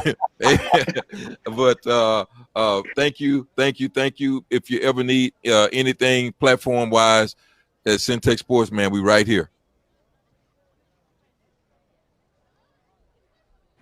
Hello, folks, and welcome back to Willie Williams Stadium here in Waco, Texas. Jalen Gillis here with co-host Roy Gillis, and this has been a great game here so far. It's been a great game, Jalen. We started off a little challenging. As you can see, our conditions, we have retreated to a tent on the track. Whatever it takes to get the stream out, to get the broadcast out. We want to thank everybody for watching. We want to thank everybody for tuning in. We've had a huge audience tonight, both on the website and on Facebook for this crosstown matchup between the La Vega Pirates and the Connally Cadets. And Jalen, what a battle we have had this first half. Yeah, it's been a huge battle between these two teams, and we didn't expect anything less between these two teams. This is, like we said, a rivalry, a long-time rivalry game between the two teams. Only about 1.5 miles separates the two schools, so these guys know each other. These guys grew up with each other, so we knew it was going to be very testy. There's been a lot of penalties in this game, not so much for holding and different things, but more of unsportsmanlike and, you know, some unnecessary contact, unnecessary roughness, things like that between these two teams, which we kind of expected, like we said, for it to be a very chippy matchup between these two. But it's been a very dominant game for both defenses. Actually, have showed out. Yeah. Both defenses have showed out a lot. We knew there was going to be a lot of running because of the conditions out here, a lot of running the football, and both teams have been able to kind of assert their dominance a little bit on defense. Yeah, and I want to thank everybody that's been tuning in. Definitely we were challenged when we started the broadcast tonight. We didn't know exactly what was going to happen and how we were going to do it, but we found a way. We found a way to make this thing come together, and I'm so glad that we did. This matchup tonight, this defensive battle, really is 10-7, and both teams have been up and down the field between the 20s, but it's gotten real tight inside the 20. The Connally Cadets had a long breakaway gainer. I believe it was from Gaither for that initial touchdown. And I don't know if you were tuning in at that time, but the Connally lineman, defensive lineman, got a chance to. That was the pulling kid. He got a chance. He almost got there. But he had a lot of fast players to run him down. But what a big play that was, and it's been filled up with big defensive plays. Yeah, big defensive plays from both sides. We've seen a lot of hits in the backfield. And like we said, both of these teams, they've been ready to play each other for a few years now. They haven't been able to play, I believe, since about 2016 or 17. So both of these teams have been ready to kind of get a feel of each other and be able to get on the field and play against some of their friends and some rivals that they have that, like we said, these schools are not very far from each other. So a lot of bragging rights on the line here tonight. Who else is playing tonight, Jalen? Going to look at some of the scores around Central Texas to see what's going on. We got Glen Rose and Gatesville. You know, that's always a pretty testy game. Gatesville up by 2 points right now, 29-27. Let's see, we got Riesel and Hamilton in the second quarter. It's 8-0 with Riesel up. We're going through. We got Mart versus McGregor. They are up 29-7. We know Mart, perennial powerhouse team in the 2A division. They're the number one team in the state in that division. They are up 29-7 on McGregor. We got Italy taking on Chilton. Chilton is up big right now in the third quarter, 29-0. And let's see, we got Hillsborough versus Crum. They're up by 20 points at the half. And Calvert is up big right now by 40 points. Huge game from Calvert right now, and they're going into the fourth quarter of that game. So we got matchups all across Central Texas, and this is so different now because of COVID. Yes. And we've got a pretty good audience on both sides of the field. That given the fact that we had a torrential thunderstorm, this is what's left of our tent, our broadcast tent. What you see around me is all that's left. And so we just kind of held on to the tent and held on to our equipment and said, we just got to get through. I want to give some shouts out to Yaz Nicole, Gilbert Martinez, Ronnie, Darren Wilson, Torvis Asbury, Michelle Snyder, Victoria Kirkland, Christopher Thornton, Kimberly Walker, Mark Campbell, Chance Richards, Amanda Bryant, Jeff Crossan, Idalio Esteban, Aranda, Staria Boyd, Noel Navarro. I'm just giving shouts out to people. Let us know where you're watching from. We're having a great time, and isn't it awesome to have football brought right into the house? And I know some of you just take a picture and post what you're watching on. Last week there were many people posting or tweeting at me showing that they were watching TV on Facebook, on their apps, on their televisions at home. And so take a picture and post it, and we're going to give shouts out to you. But we're getting ready to go into the second half. Jalen, tell me, based on what we saw in the first half, Connally's up by 3. What is it going to take for Connally to be able to hold it, not only hold this lead, but to build on it? Yeah, for Connally to be able to build onto this lead, they're going to have to be able to control the run that La Vega has been hitting them with. They've done a pretty decent job here tonight, but if they can keep that going, they should be able to come out with that. They got to be able to stay disciplined. I'm sure both coaches from both sides have said that in both locker rooms. To stay disciplined, there's been a lot of extracurricular activity after the plays, a lot of pushing and shoving. They got to be able to cut that out. Whoever can be the most disciplined in this game and whoever can control the run, because both teams are heavy in the run. So whichever team can control the run will probably be able to come out victorious in this game. And before I go answer that part, I want to thank all of you that watch on the website. If you go on the website, there's a donate button. You guys have been donating because it's not easy to underwrite putting this out, but it was so important. It was so important this year because of COVID and limited audience attendance for us to try to do something in order to make this stream come in. And so thank all of you that have been doing things to try to help undergird what we're doing. And if you are a business owner and you want to sponsor some of this content, this is great real estate. And we just had a new sponsor to call me on last week that is it's Royalty Real Estate, and we're putting together some production for Natoya Alexander. Natoya Foster. She's a realtor with Keller Williams, and she's one of the ones that's going to sponsor just with an ad. And so we want to thank her new sponsors for coming on, and I believe we may have one or two others. But if your business wants to sponsor some of this content, definitely inbox me, and we will put a commercial together. We need it in order to be able to keep these kids, their families, and their loved ones to be able to see them. And last week, that was Connally's first game. We know they had a big game last week against Sunnyvale. We had over 3,000 people watching from all over Texas, not only all over Texas and 12 other states. If you're watching from another state, make sure you comment in the comment where you're from. And not only 12 other states, Jalen, but we had three countries. We had the Philippines, Mexico, and Germany. Wow, people that's watching huge. Content all the way here in Lacey, Lakeview, Texas, watching these Connally Cadets. Yeah, that is big, guys. Your support has been outstanding so far in just the few games that we've been able to do. And also your support, and, we've been bringing you guys some of these weekly shows as well. So we just want to thank you guys for your support, what you've been showing us. And it looks like we're going to be getting ready in about 5 minutes, folks. We got about 5 minutes till kickoff for this second half. Like we said, huge game, a lot of bragging rights on the line. Yes. This is going to be a huge second half for both of these teams. Yeah, I think that if Connally could continue to control the run. Now, La Vega did definitely get some plays where they were they got to the 20, but Connally was able to tighten up inside the 20-yard line. In the red zone, Connally was able to tighten up, and that's been the difference in the score.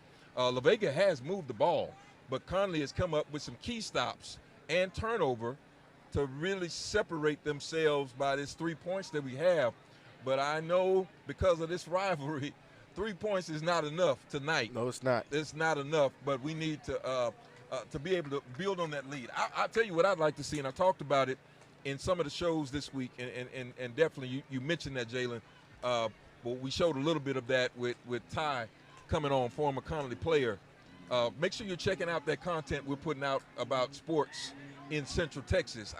I have made it my mission to put the spotlight on these young people here in Central Texas for recruiters or whoever is interested in building their college team. We want them to be able to go to the next level. But it would be great in this second half if Tyler Webb, the quarterback, could be able to open up a little bit and get that ball pushed down the field with some big plays. Yeah, a lot of expectations for this kid coming into the season, Tyler Webb, the Idaho commit. He's going to have to be able to show that he can control this offense and be able to get a couple plays down the field in order to kind of steady the ship. Sometimes on those third downs, those 3rd and 8s, those 3rd and 6, we got to be able to put the ball in the air. Conley's got to be able to convert those, and that's going to be huge coming up in the second half. Same on the other side for the Vega. If Ross can be able to get the ball moved down the field in the second half, that's going to hurt Connally a lot if he can get that ball through the air. And what La Vega has showed is that they're not scared to put the ball in his hands, and whether that be running the ball with him or whether that be throwing the ball. So both of these quarterbacks have got to step up in the second half, and that is going to be big for either one of these teams in order to try to get their offense going. So we got about 3 minutes left until the half. We'll run a few of commercials, and when you guys see that Lighthouse streaming, that is the production side of our company. It's kind of what we were doing. We stream events, but when we saw what was happening with COVID and high schools not being able to play, we said, hey, we definitely got to help this some of the schools that we can help. And Connally ISD stepped up and said, yeah, we'd love to partner with you to put content out. So we're going to run a couple of commercials, and we'll be right back. My name is Debbie Kimbrell. I am the administrative assistant here at Anderson Chapel. I also work as part of the media ministry. It was great working with Lighthouse. Everyone was very professional, came in to do video recording and streaming for a conference that we hosted here on time. They did what they needed to do, was seamless and transparent. It was great. The feedback, everyone was impressed. So it went out, it was a conference level, so a state level event, and everyone was impressed with the product and the result. We got the DVDs too, which people purchased, and they were impressed with those. It was great overall.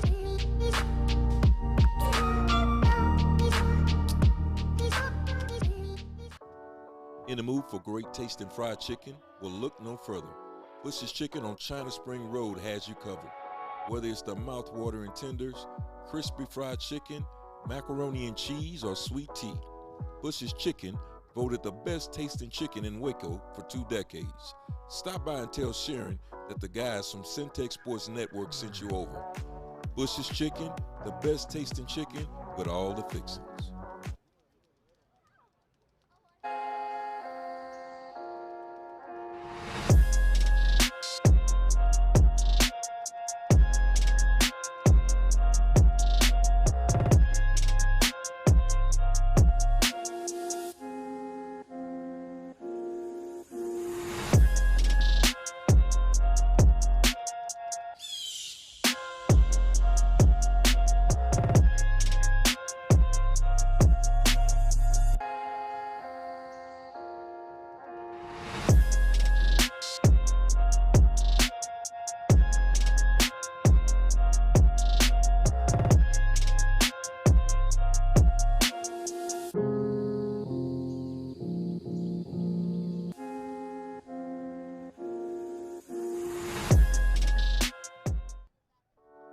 In the mood for great tasting fried chicken? Well, look no further. Bush's Chicken on China Spring Road has you covered. Whether it's the mouth-watering tenders, crispy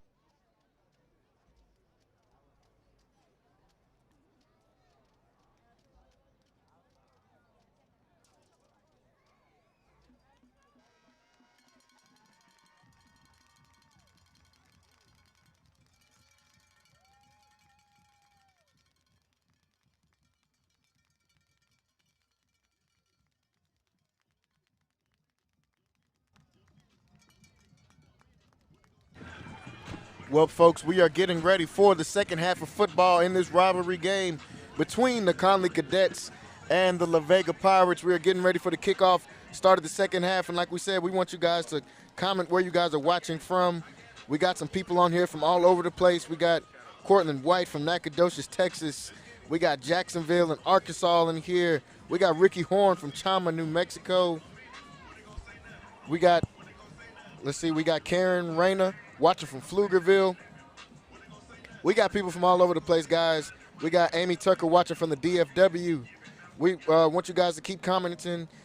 We got DK Tharp says she loves the tent. This tent kind of kept us together through that rainy part of this.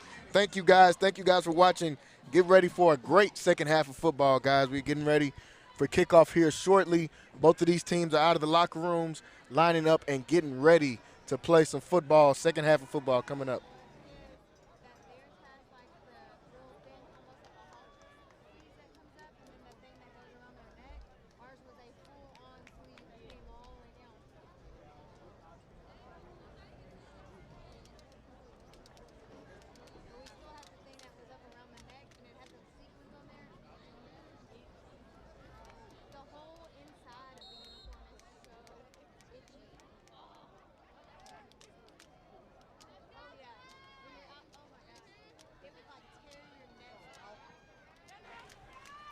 So Connally will kick the ball off to start this half. Got a ground kick coming up. They're going to receive this one. La Vega has it. They're still moving. It looks like they're trying to get some good yardage. They're moving down the field, getting some pretty good yardage. Still moving down the field, and he is going to be brought down. Great way to start off the half for La Vega. I'm sure Coach Hyde, who was a great coach, had a lot to do with that and bringing the energy and making sure that this La Vega team brings the energy for the start of that second half, and a great run to start off that second half right there for La Vega. So they're going to start with pretty good field position.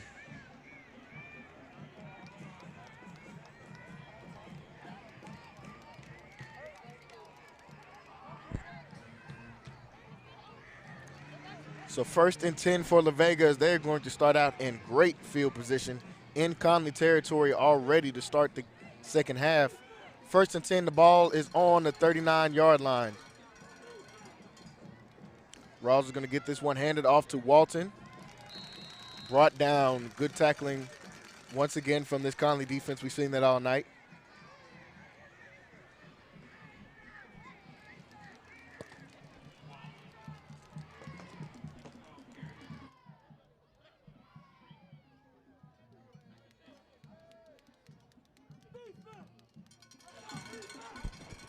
Second down coming up, 2nd and 8.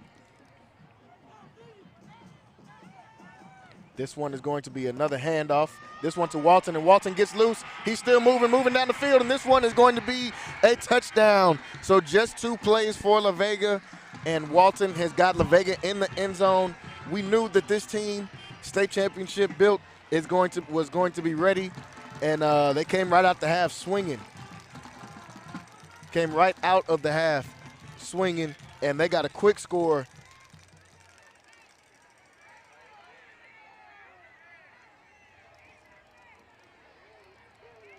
And it looks like we are going to see some laundry on the field, and that is going to be holding, folks. Couldn't see it from where I was at, but that is huge. That's a huge call because Connally is going to get a second chance at life a little bit right there after that holding call, and that's going to bring La Vega back. No touchdown on that one, and that is going to bring La Vega back. Not saying that they can't do more of the same after that holding. They can, but that is going to be a huge blow, especially in giving Connally another chance. And giving Connally another chance to be able to stop this offense. Let's see what they're going to do. Gives Connally a little bit of time to settle down just a little bit. Because we know, as we can see, La Vega is going to come out firing. They're trying to get the ball in the end zone.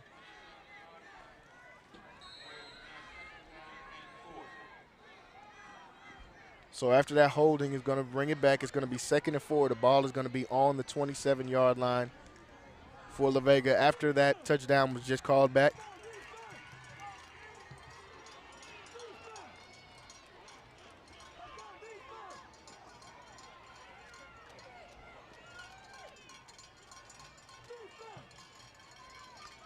So this one is going to be handed off. It's a fake handoff. This one, Rawls is going to keep it.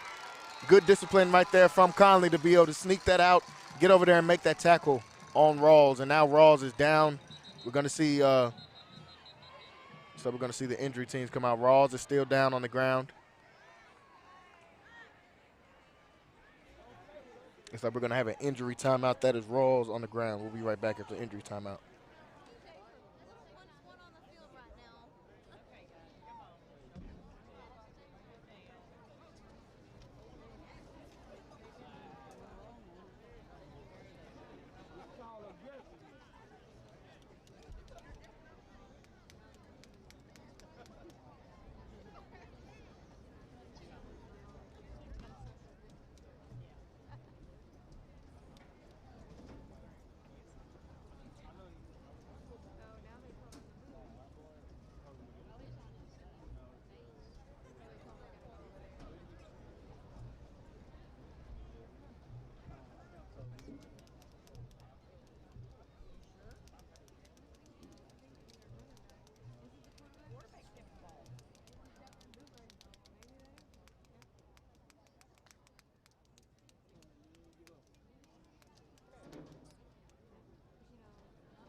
So great to see Rawls getting up and being able to walk off under his own power right there.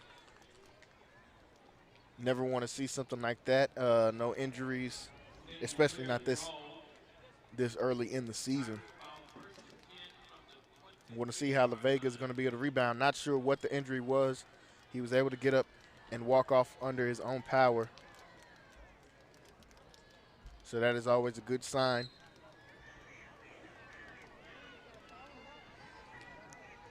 And now La Vega has the ball back, and they are marching.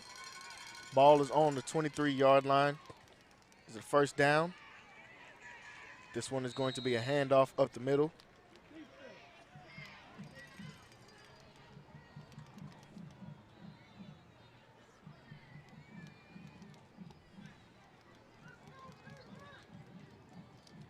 Second down coming up after the short gain on the handoff.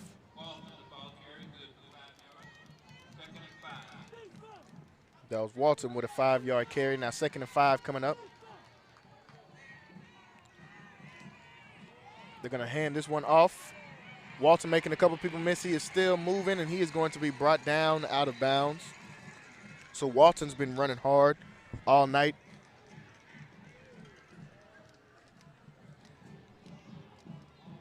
And he continues to do more of the same after a good hard run right there from Walton.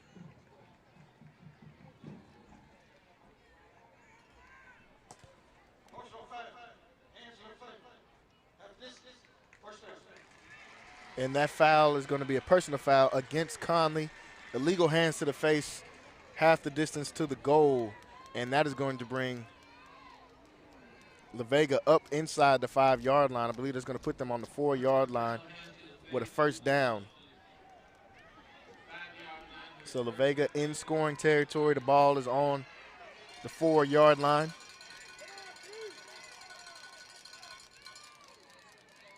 They're going to hand this one off again. Hit right there, trying to go up the middle, but he was hit and stopped short. It's a good tackling right there from Connally. Second down. Goal to go. The ball is still on the 4-yard line.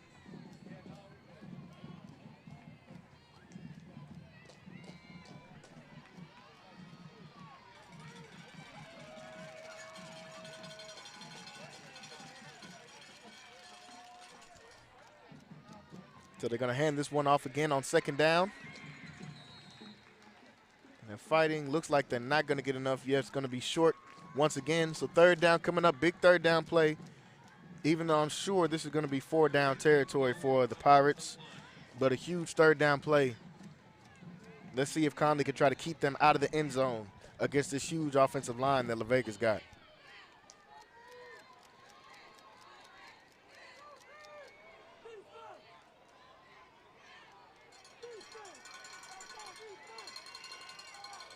Third down, ball on the 2-yard line. It's going to be another handoff. This one, they had him in the backfield but couldn't bring him down, and he's going to turn over into the end zone. Touchdown for La Vega, and that is going to give them the lead. And that was Walton on the score. Connally almost had him in the backfield, but Walton is going to bring that one in for a score. Huge play right there. That's going to give them a lead. 4-point lead after this field goal for La Vega with 8:33 left to go in this third quarter.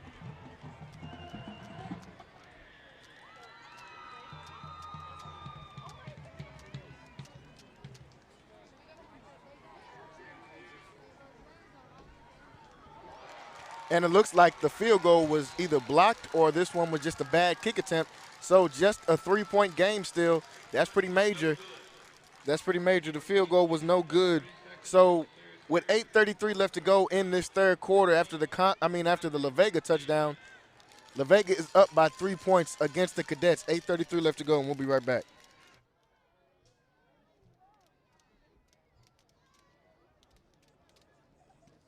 My name is Debbie Kimbrell. I am the administrative assistant here at Anderson Chapel. I also work as part of the media ministry. It was great working with Lighthouse. Everyone was very professional, came in to do video recording and streaming for a conference that we hosted here on time. They did what they needed to do, was seamless and transparent. It was great. And feedback, everyone was impressed. So it went out, it was a conference level, so a state level event. And everyone was impressed with the product and the result. We got the DVDs too, which people purchased, and they were impressed with those. It was great overall.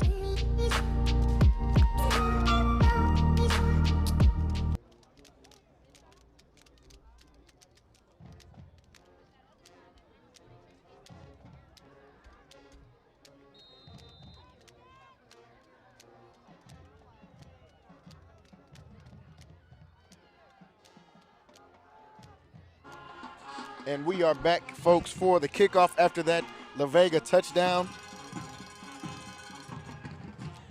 The kick is going to be off. This one is going to be fielded by Connally. Had a big hit, some oohs and ahs from the crowd. Big hit on the kickoff. And Conley's gonna get the ball back with pretty decent field position after that kick return.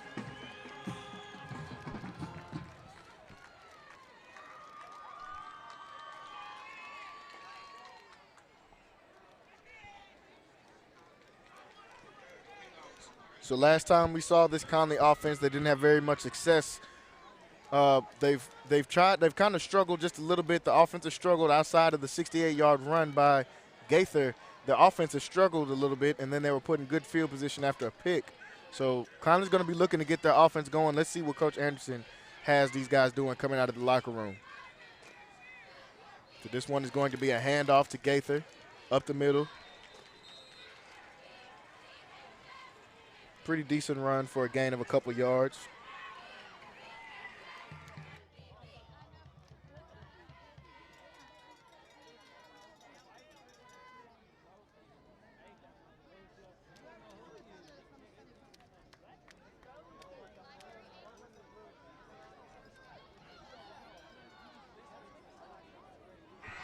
Second down and 8 coming up.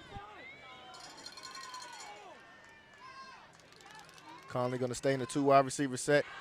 This one is going to be another handoff for Gaither, and this time he's going to be hit close to in the backfield.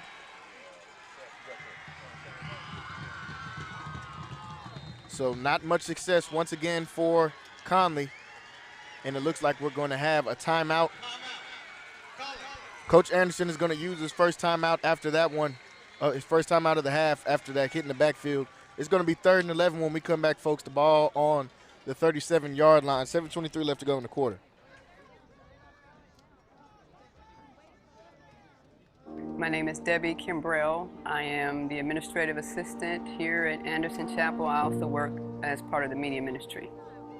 It was great working with Lighthouse. Everyone was very professional, came in to do video recording and streaming for a conference that we hosted here on time. They did what they needed to do, was seamless and transparent. It was great. The feedback, everyone was impressed. So it went out, it was a conference level, so a state level event, and everyone was impressed with the product and the result. We got the DVDs too, which people purchased, and they were impressed with those. It was great overall. So after that timeout, 3rd and 11 coming up for this Connally Cadets is going to be big for them, trailing by 3 points. Let's see what the offense can do. They haven't had much success throwing the ball, but this is a throwing down, 3rd and 11. The Idaho commit, Tyler Webb. Let's see what he's got, him and Coach Anderson has got drawn up right here. So 3rd and 11. Ball on the 40.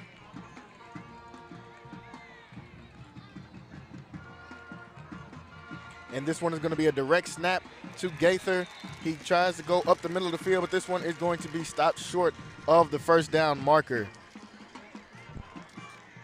So now let's see what Coach Anderson does, and he will bring the punt team onto the field. Was not comfortable throwing the ball that far on 3rd and 11. So it's going to be a punt. 4th and 6 is going to be a punt, ball on the 41-yard line.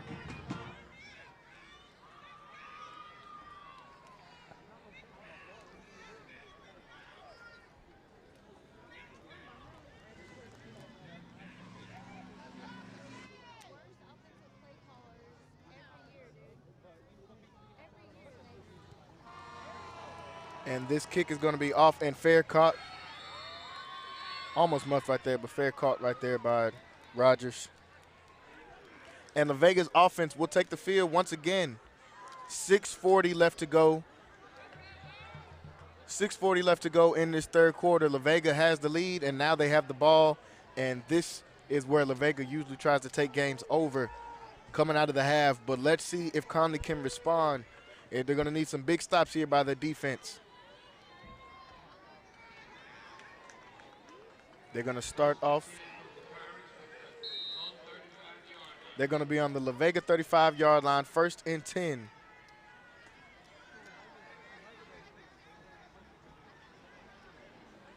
This is going to be a handoff. And he is still moving down the field. Let's see, keeping his legs moving. And the stop.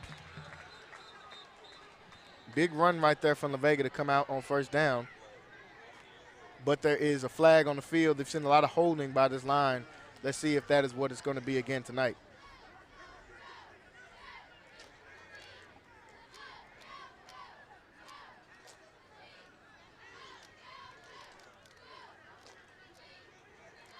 I see the team walking back. I think it is going to be a hold and waiting on the ref signal right here. And there is a backup QB in for, I believe, still in for La Vega. Connally is going to have to try to take advantage of that one. If they know they have the backup QB in, we know that running the ball, they've been running at the ball most of the night anyway. But with the backup QB in, Conley's going to have to hone in on this run that La Vega's been doing.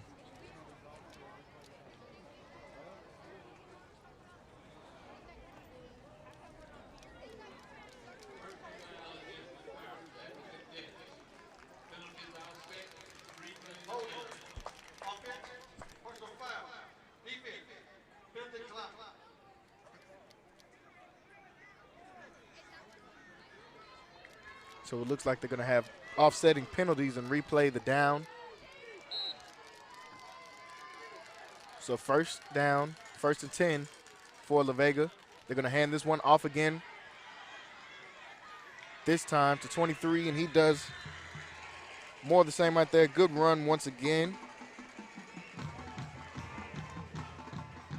And that was Jesse Major Sterling on that run. And he's got some speed on him, so Conley's got to be careful letting him get to the outside. And a hurry-up offense from La Vega. They're going to give it right back.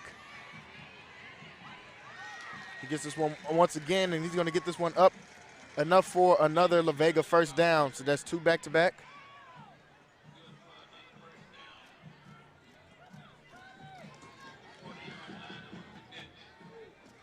That's 2 back-to-back good runs from La Vega. And like we said, this is where La Vega likes to kind of put people away in this third quarter. They have the lead, and they have a very, very dominant run game. Conley's going to have to come up with some stops.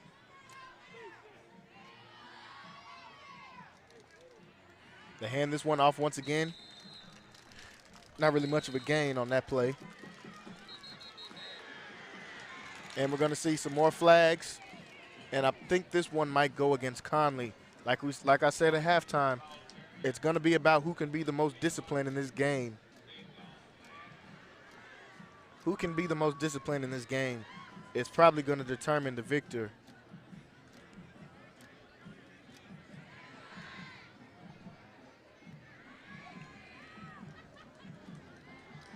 And the ref discussing who this penalty is going to be on. But like we said, this La Vega is starting to get their run game going. They're getting those very speedy, athletic backs behind that huge offensive line, and that is causing problems right now for Connally. They're going to have to come up with some stops and at least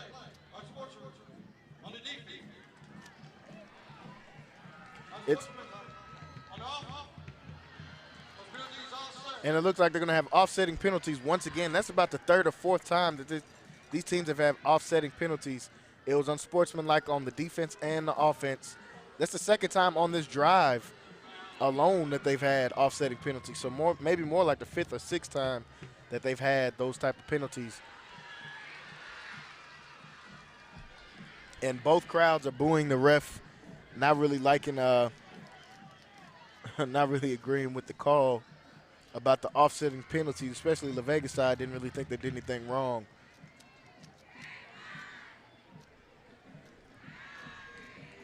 But with 5:53 left to go, it is still going to be first down. La Vega has the ball. Like I said, they are moving down the field.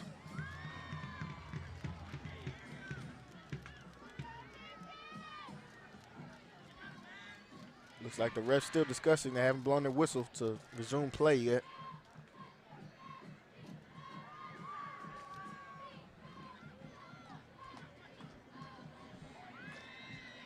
And to see the play clock running down, looks like we're going to get a timeout from Coach Hyde. He's going to let the play clock run down some. And Coach Hyde is going to use his first timeout of the half. 13-10 is the score. La Vega still with a 3-point lead, but moving the ball down the field. 5:26 left to go in this third quarter, and we'll be right back. My name is Debbie Kimbrell. I am the administrative assistant here at Anderson Chapel. I also work as part of the media ministry. It was great working with Lighthouse. Everyone was very professional, came in to do video recording and streaming for a conference that we hosted here on time. They did what they needed to do, was seamless and transparent. It was great.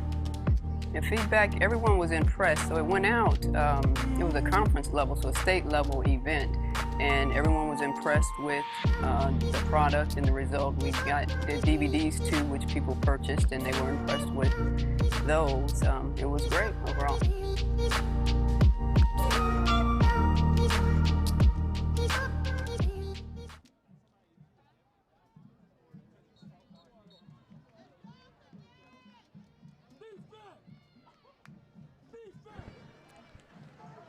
So after the timeout and both of those penalties, it is going to be 2nd and 7.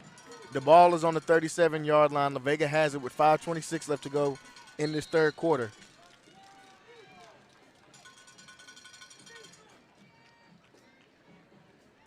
La Vega's going to hand this one off again, once again. Tries to get to the outside. Big hit right there.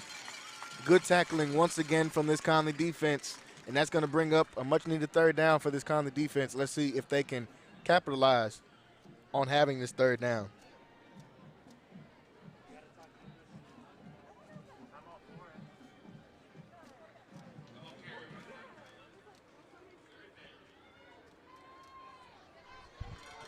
Third down coming up, 3rd and 8. La Vega has the ball. line up in the shotgun formation. They're going to hand this one off once again. Connally is going to be ready for it. He's still on his feet, trying to get back to the outside, but he's going to be brought down out of bounds, and that is a great play right there from Conley's defense to come up and get that stop. And it's kind of looking like how Conley's offense has been looking a little bit. La Vega is kind of forced to run the ball with the injury to Rawls, their starting QB. Once he went out, they kind of had to change up their play calling a little bit. And on 4th down, 4th and 1 to go after that one, La Vega's offense is going to stay on the field. They're going to run the ball. They hand this one off, tries to get to the outside, and it looks like Connally is going to come up with the stop. Huge stop right there for the Connally defense. Big stop right there for Connolly's defense coming up and hitting them in the backfield on that 4th and 1 play. 4th and very short to go. Connolly's defense stepped up to the plate and got the turnover on downs. That is huge. Huge play in this third quarter. 5:08 left to go in this third quarter, and Connolly's going to get the ball back. Let's see if they can now get their offense moving some. The offense has been pretty stagnant. Coach Anderson, let's see what he's going to draw up. He might switch some things up here and try to attack this La Vega defense a little bit different and see how they can be successful.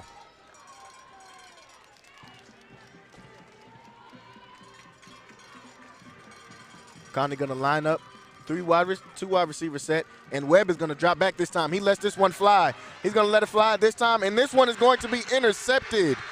Intercepted by La Vega, so Webb puts the ball in the air, and La Vega's defense makes him pay for it. That's huge. That's a big play right there from La Vega. As Anthony Burns comes up with the pick on the La Vega side. We knew Coach Anderson was going to try to come out with something a little bit different. He comes out, draws up a go route, and that one is intercepted by Burns. Huge play. Not just for this drive, but for drives coming up. That's going to hurt the confidence of Webb just a little bit when the only time you really got a chance to put the ball in the air, it was picked off. Great play by the DB right there. Turnover, La Vega ball.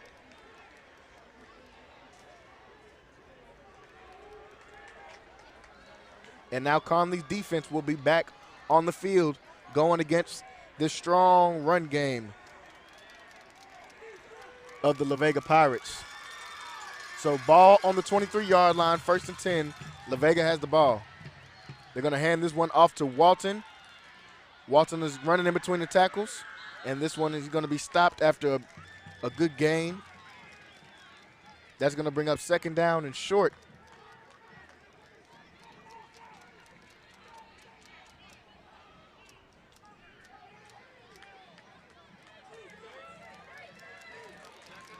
Handing this one off again. This one is going to be stopped up the middle.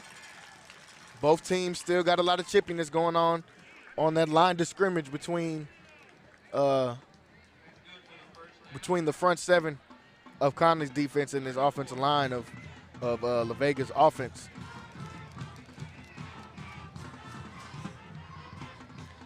It was a short game, but it was enough to pick up the 1st down, so it is going to be 1st and 10 ball on the 32-yard line.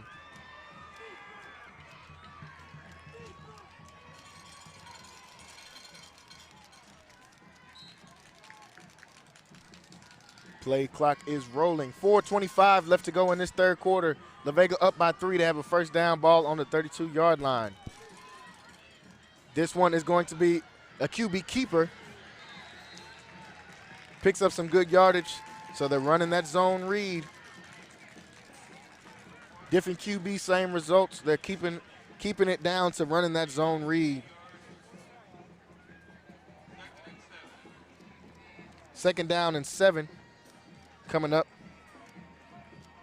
And with Blaine Nickel in his QB, they're kind of doing more of the same, running that zone read that they've been running with Rawls all season. And now this one is going to be another handoff to Walton. Walton tries to get towards the sideline. It's going to be stopped. But La Vega is picking up just positive yardage on just about every run play. So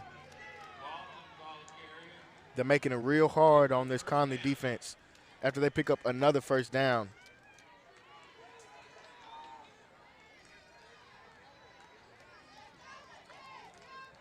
They pick up another first down. Ball on the 44-yard line, and La Vega is moving this football. They're going to hand this one off again. Tries to get to the outside, and he's going to be brought down. La Vega side was looking for a penalty on that play. They will not get it. And so that was kind of the first time Connally stopped them on this drive. And they lost about 2 yards on that play. So 2nd and 12 coming up. Conley's going to have to come up with another stop. Like we said, they are down by 3 points. Plenty of time left to go in this ball game, but they are down, and they're going against a very potent run offense. 2nd and 12, ball on the 43-yard line. They're going to hand this one off once again. Shakes off a couple of tacklers, and a good hit coming in right there. I believe by Marcus Long. Coming in, great tackle right there, and that's going to bring up 3rd down. Another big 3rd down. Last time Connally had him in the 3rd down, they stopped him. And then another stop on 4th down to repeat that. Let's see if they can do that once again. We know they're going to go to either the run or the zone read, either one. Connolly's got to be ready, and they got to be disciplined, staying with their man, and have to get behind this huge wall of the offensive line. They hand this one off to Walton. Walton's going to turn forward for some yardage. Let's see if that's enough to get the 1st down. And I believe that will be enough for the 1st down. Another 1st down for La Vega. Like we said, just pounding the ball and running it hard, and they have been successful really this whole half, but especially on this drive. They've been extremely successful. Another 1st down. Ball on the 49-yard line for the Pirates. They're going to hand this one off. And it's a decent run, but I'm going to see some flags on the field. Let's see if they're going to get called for another holding.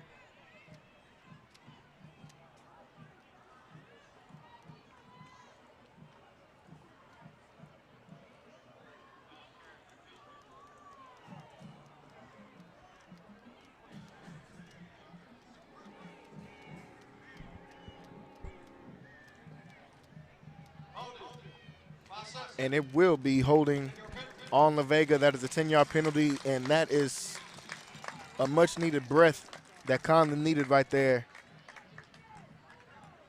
They have not been able to stop the run game on this drive yet by La Vega. And that penalty is going to bring them back 10 yards.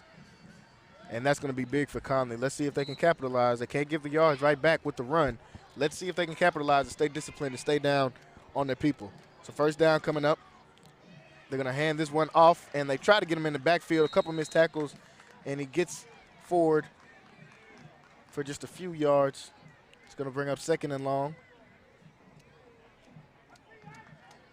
La Vega is switching out about 3 or 4 backs. So they've got fresh legs almost every time when they run the ball. And that's hurt this Connally team. They got La Vega, we know, has a lot of speed, a lot of talented kids, especially that run the ball. 2nd and 15 coming up, ball on the 50. 50 seconds left to go in the 3rd quarter. La Vega has the ball. They're going to hand this one off.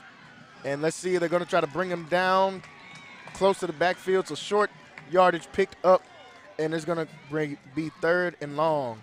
Pretty sure they're going to let this play clock roll out. We'll see if they do.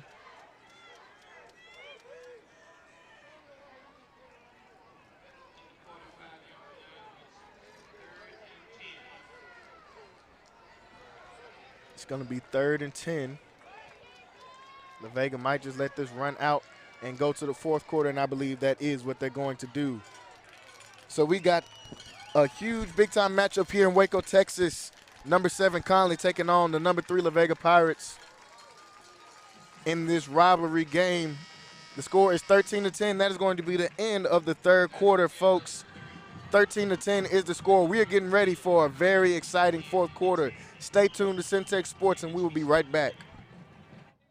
My name is Debbie Kimbrell. I am the administrative assistant here at Anderson Chapel. I also work as part of the media ministry. It was great working with Lighthouse. Everyone was very professional, came in to do video recording and streaming for a conference that we hosted here on time. They did what they needed to do, was seamless and transparent. It was great. The feedback, everyone was impressed. So it went out, it was a conference level, so a state level event, and everyone was impressed with the product and the result. We got the DVDs too, which people purchased, and they were impressed with those. It was great overall.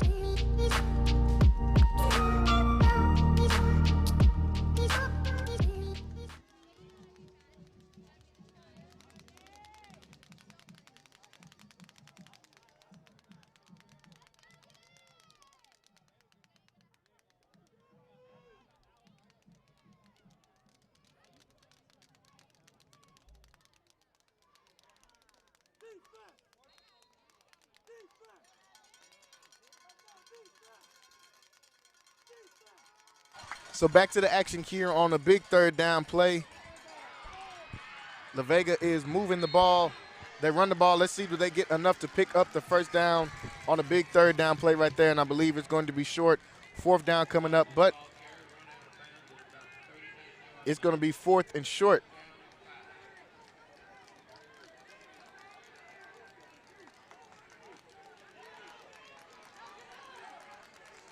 They've got a fourth and short coming up. I believe La Vega is going to keep their offense on the field. We are here in the fourth quarter, final quarter of this game. La Vega up by 3 points at the start of this fourth quarter. See what they're going to do. I think they're going to keep their offense on the field. Another huge fourth down. Let's see. Last time Connally was out here, they came up with a great fourth down stop. Let's see if they can do more of the same. And La Vega is going to call a timeout. They're going to use their second timeout of the half. They're going to have one timeout remaining. It is going to be fourth. It's going to be fourth down and short coming up after this timeout by La Vega.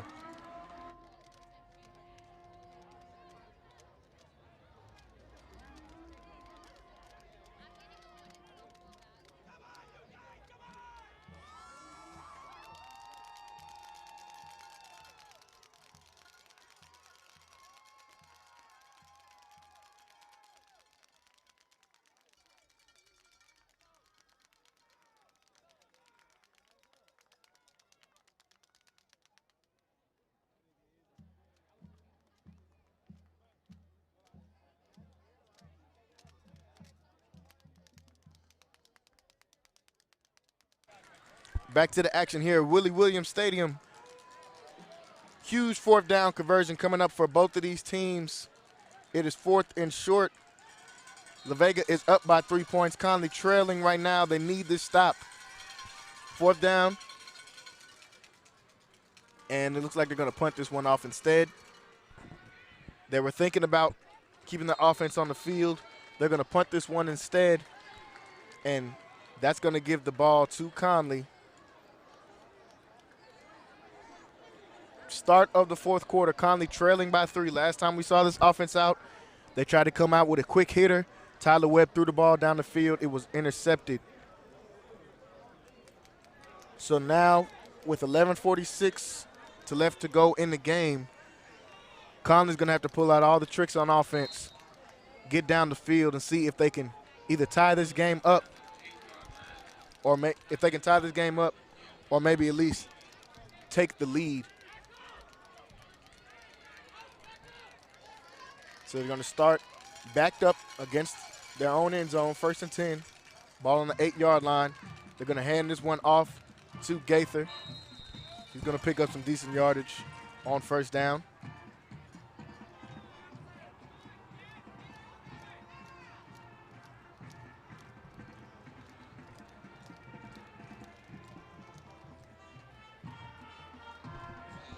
Second and 7 coming up. Ball on the 11. Connally's going to come out in the formation they've been in most of the night, 2 wide receivers. And Tyler Webb's going to keep this one. And he gets stuck, and looks like the ball came out. Let's see what the refs call. And they're going to say no, still Connally ball, third down.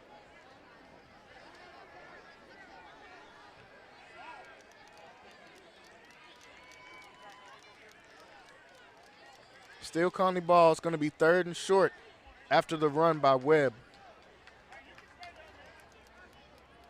And Webb is going to be pulled out of the game on this third and short.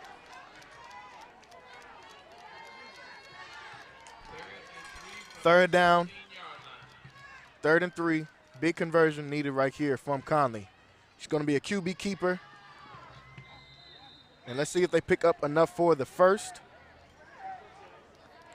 Looks like he's going to be right just about on the first down line. Let's see what the ref calls it. And it looks like they're going to say 4th down. It's going to be 4th and inches.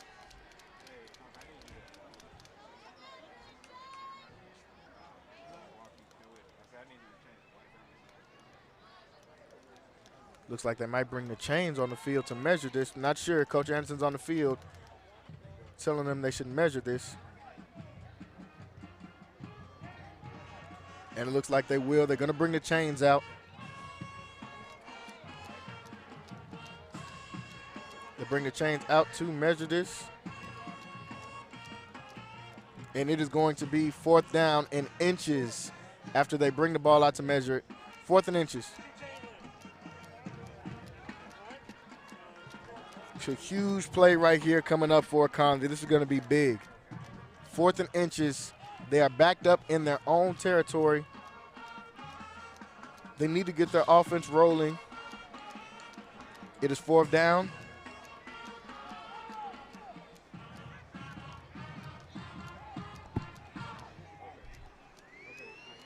This is going to be a huge 4th down play, folks. Huge 4th down play. Huge 4th down play. 10:05 left to go. Connally is backed up in their own territory, inside their own 20. 4th and inches. They need a conversion right here to keep the drive alive. So Gaither's going to be back at QB. He's going to take a direct snap, and he will get enough for the first down. First down, Connally. Plenty of time left in this game. If Connally feels like they need to run the ball to get all the way down the field, they do have time to do that with 9:54 left to go in this game. They are trailing by 3. 4th quarter, Connally down. We know they're going to put it in the hands of their steady senior, the leader of this team, Kavion Gaither, as he just picked up that last first down. It's going to be in his hands for most of this drive. They give it off to Gaither once again. He's running hard. The 4-year letter showing why he has been on varsity for 4 years and showing why he is one of the best athletes in Central Texas. Let's see if he can put this team on his back and drive them down the field.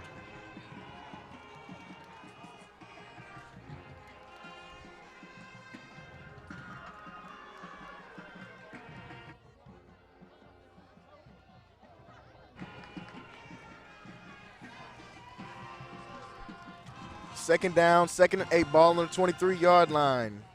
Webb is back in the game. They're going to hand this one off to Gaither once again. He's going to try to get to the outside. Good stiff arm. He does that, keeps his legs moving, gets to the sideline, picks up the first down. The workhorse, Kavion Gaither, once again with another carry. Picking up another Connally first down. And let's see if Connally can give Vega kind of a taste of their own medicine here on the field. They got to keep moving those chains as long as they can keep moving those chains.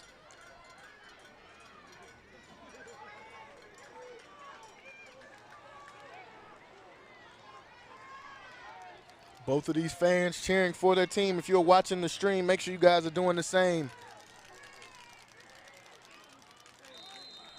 This one is going to be a handoff up the middle, not many yards gained on that one. Another carry for Gaither. That's about 6 or 7 straight plays to Gaither. He's still on the field.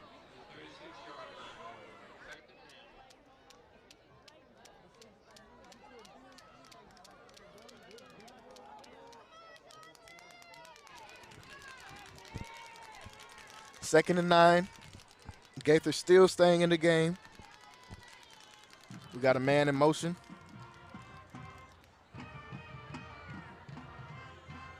Hand this one off to Gaither once again. He tries to get to the outside. He's doing that. Picks up enough for the first, still going, and he is down. This kid is showing, like we just said, why he is one of the best athletes in Central Texas.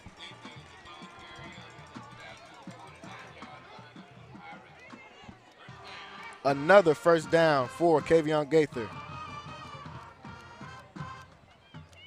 Now, I'm not sure if Wisner is hurt, but we have not seen much of him in this second half. Not sure if he tweaked something earlier in the game or not, but we have not seen much from him in the second half at all.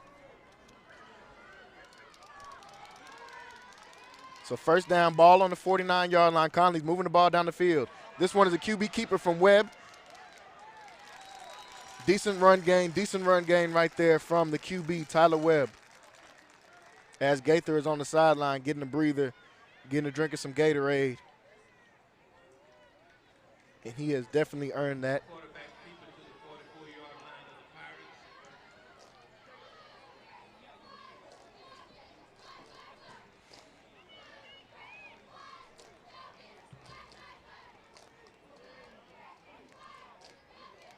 So we see both of these teams. A lot of players got their hands on their hips, a lot of breathing heavy.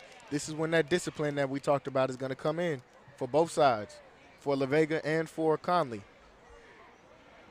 You've worked all summer for games like this. This is going to be one of your biggest games of the year, and we're going to have a timeout right here. Connolly's going to use another timeout. 13 to 10 with La Vega still up, but Connally is moving down the field. 6:32 left to go in this ball game. We've got a good one, folks, here at Willie Williams Stadium. We'll be right back. My name is Debbie Kimbrell. I am the administrative assistant here at Anderson Chapel. I also work as part of the media ministry. It was great working with Lighthouse. Everyone was very professional, came in to do video recording and streaming for a conference that we hosted here on time. They did what they needed to do, was seamless and transparent. It was great. The feedback, everyone was impressed. So it went out, it was a conference level, so a state level event, and everyone was impressed with the product and the result. We got the DVDs too, which people purchased, and they were impressed with those. It was great overall.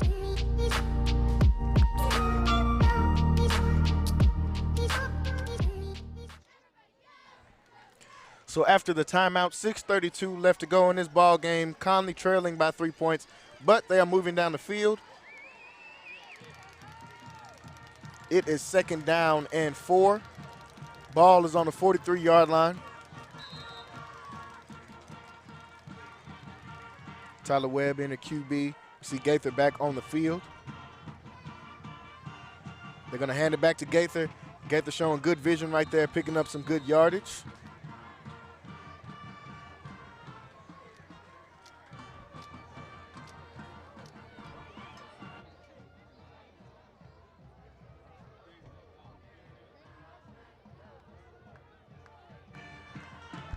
That is going to bring up a 3rd and short. Another big 3rd down conversion that this Connally side is going to need. We've seen them do this a couple times here this drive. They're going to need to pick up another big 3rd down conversion, and they're going to go back to, I would say, that Wildcat, but Gaither is also very comfortable at quarterback. But he's going to be back at QB, 3rd and 1, 3rd and short. Ball on the 40-yard line. Gaither in the QB is going to be a QB sneak. He's going to keep this one, and he spins out of the tackle and looks like he tries to push the ball forward to see if he can get enough for a first down, and I believe he will. Let's see what the refs discuss and decide. And it will be a first down, a moving of the chains for Connally. Another move of the chains. That's big. They're taking time off this clock, too. If they can get in field goal range, which I'm sure that is not what Coach Anderson wants. He wants to try to get a touchdown here and put it up to his defense to be able to stop La Vega.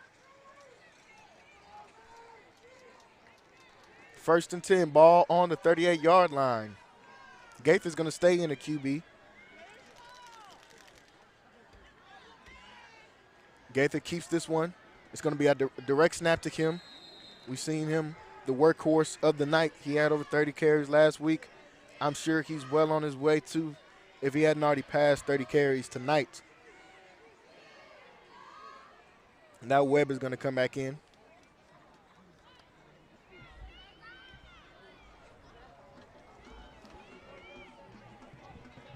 Second and 7, ball on the 38-yard line. There is 4:30 left to go in this game. Connally still trailing by 3.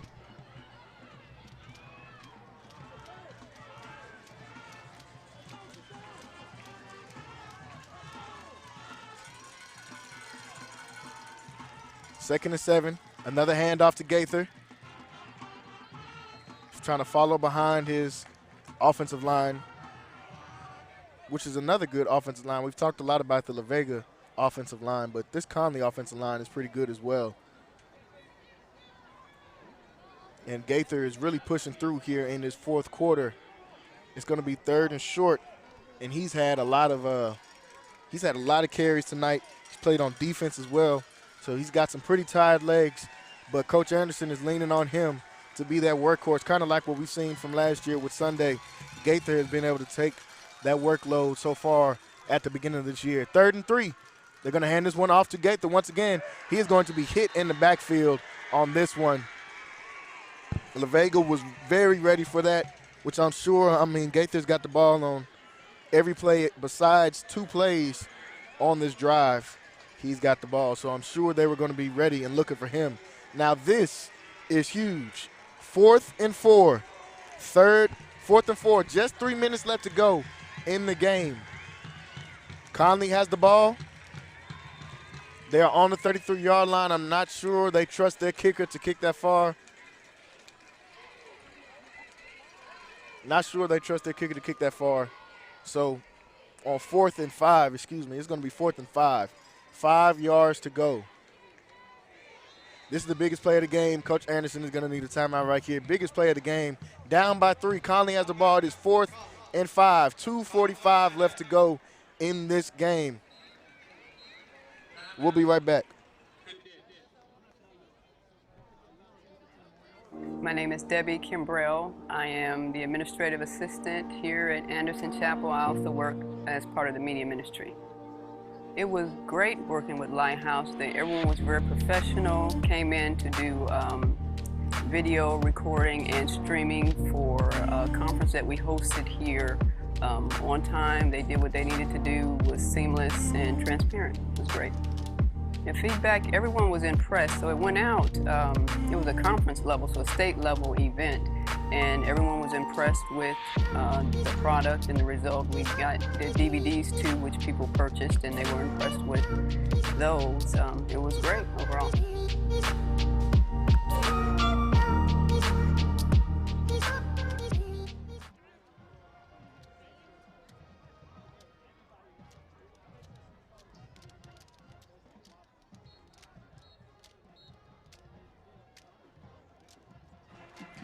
Back to the action here, folks, in Waco, Texas, at Willie Williams Stadium here in La Vega.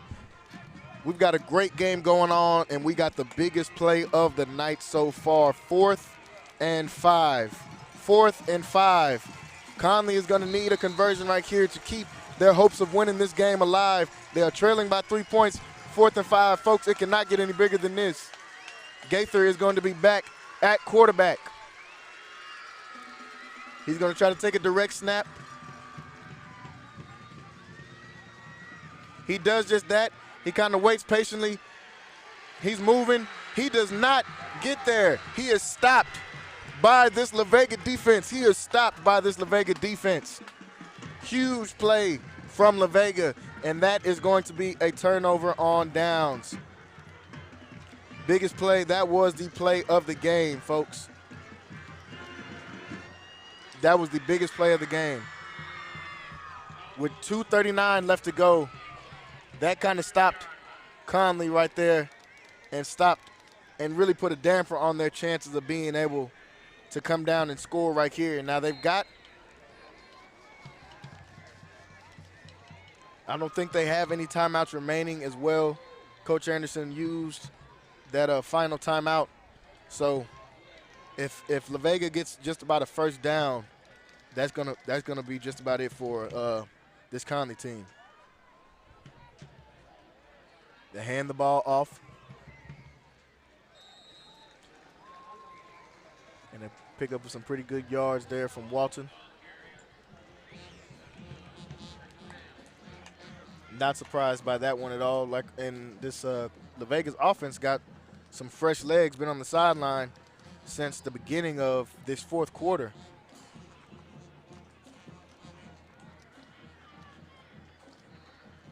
Second and 3.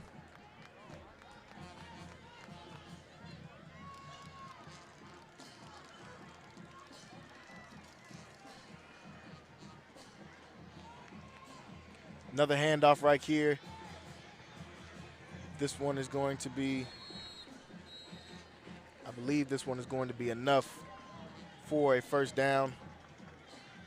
And it is. That will move the chains.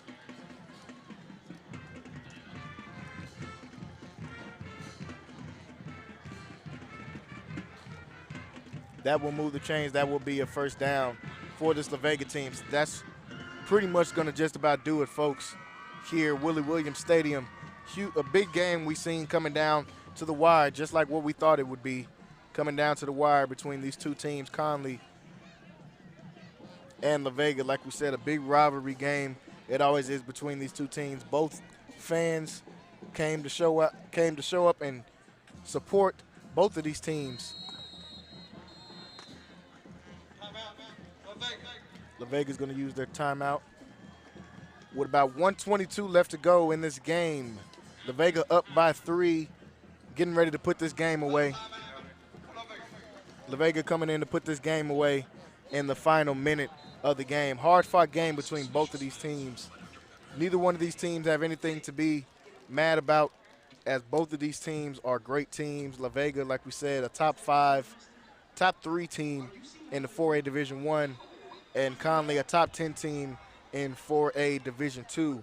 Huge game between both of these teams, and both of these teams, I believe, came out on the field, gave it everything they had, fighting against the weather conditions and just a lot of different things they've had to, both of these teams had to fight through in order to get to this point. And the Vega, I believe, will come out victorious in this one with just 1:22 left to go, with Connally having no timeouts left. They're going to try to just more or less run the clock out. It's really been a hard-fought battle tonight. Connally at no point ever have they given up in this game. Hard-fought battle. One or two plays, just a few plays here has separated these teams. When you talk about a 10-13 battle, what a game this has been. This is going to be one of the games of the year. 10-13 thus far, unless someone scores. I don't think any team has anything to hold their head down about. And I am just really impressed with both of these two squads. Yeah, very impressed by both of these teams as La Vega takes another knee. Looked like some chippiness between both of these two teams. We kind of figured that would happen. We want to make sure no one wants to let anything happen that's going to stop somebody from playing the next week. But it's been a lot of chippiness in this game. Like we said, both of these teams are rivals. So they're both going to take this very personal, especially Connally with this loss. But no one, like we said, no one has anything to hang their head down about. No, this is a top 3 team. This was looking at the field, it's hard to believe this is even 4A. And there are some athletes on this field tonight. Some great players, a lot of emotion, a lot of intensity. Of course, these teams, about 1.5 miles separate these schools. So this is a real rivalry. This is not just maybe they don't like each other a little bit, but this is they'll be talking about this game afterwards. And so the 51 seconds left here tonight in Willie Williams Stadium, it looks like La Vega has control of this. They have control of this game, and Number 7, Connally. Number 64, on La Vega.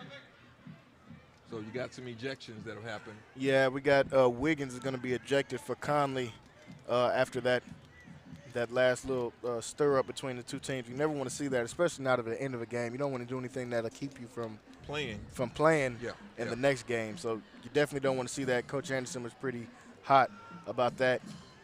And you know, I saw one or two plays here. You know, some calls that could have went a lot of different ways, and so yeah. But 13-10 tonight here in Waco, Texas. Want to definitely appreciate this audience. I mean, it has been a tremendous audience. They were actually televising this game on Channel 10. You know, I'm not on another station. However, our audience has been tremendous with viewership from all over the country for this early season matchup between two highly ranked teams, and they did not disappoint tonight. No, neither team disappointed. This game lived up to exactly what it was hyped up to be. It lived up to every single expectation. We knew both of these teams had very stout defenses and very great run games between these two teams. And it lived up to be just that. We always give out a player of the game at the end of the games. I got to give the player of the game to Jarquay Walton for La Vega, the running back. He was the workhorse for this La Vega squad, this La Vega Pirate team. He was the workhorse all night for them. Even with the starting QB going down, he was the workhorse for them, and he really showed out tonight, putting in that final touchdown of the game that ended up giving La Vega the win. Yeah, so your final score tonight, the La Vega Pirates 13 and the Connally Cadets 10. And so Connally came up a little short tonight. What a game, what a game, what a game. And as they go to the center of the field, although it's a lot of emotions, they still have to show sportsmanship. And so during COVID-19, you can't get close. But they can wave at each other from across the field. Yeah. Well, thank all of you guys for tuning in. Again, make sure you lock in on Centex Sports Network. Y'all make sure you like it and follow it so that we can get our viewership up. And I'm really pushing the fact that we've got some great football in Waco, Texas. We've got some great athletes from high school to JUCO to Baylor. So like this as we bring content coming at you. If you didn't get a chance to see it yesterday, we had Lewis Fight come on, one of the most storied running backs in the state of Texas, in Texas football history. It's right here from Waco, Texas. He is the assistant head coach, I think, at Bishop Doon up in Dallas, Texas. Yeah. And but Lewis Fight came on, and he usually when you think of Waco, you think of LaDainian Tomlinson. But as far as high school careers go, there has not been a back to come out of Waco that have as storied a high school career as Lewis Fight. Yeah, we had a great interview on there with Lewis Fight, so make sure you guys go on there and check that out. Also had another great interview with Dr. Cavill as well, talking a lot about HBCUs. Make sure you guys go on there and check that out. Great interview on there. And we also got a chance to catch up with Ty Francis, one of the coaches, running back coach at SAG-U. So we got a lot of things on there. Make sure you guys go on there and check out the website. Once again, we are wrapping up a great night of football here in Central Texas, as Connally fell short by 3 points to this La Vega Pirates team. Like we said, nothing for either one of these teams to hang their head about. Both of these teams played great, and both of these teams are great. And we had so much fun tonight under this tent. Yeah. I think we may roll the tent. Y'all let us know, those of you that are still watching, let us know if we need to roll this tent out. This tent, it saved us in the midst of a torrential thunderstorm earlier tonight. So we're getting ready to sign off tonight.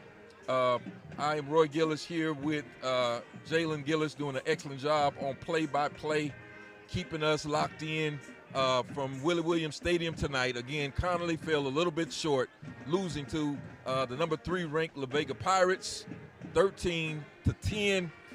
We will see you soon next week. I don't know who we have on the schedule. I can't even remember who it is right now next week. Wait a minute before we go so we can lock that Yeah, in. let me lock this in. Next week, they have a game against Springtown. That is homecoming, so I know everybody's going to come out and want to support homecoming at Mac People Stadium next week. Next week from McPeople Stadium, we are signing off, and we'll see you soon from Syntech Sports Network.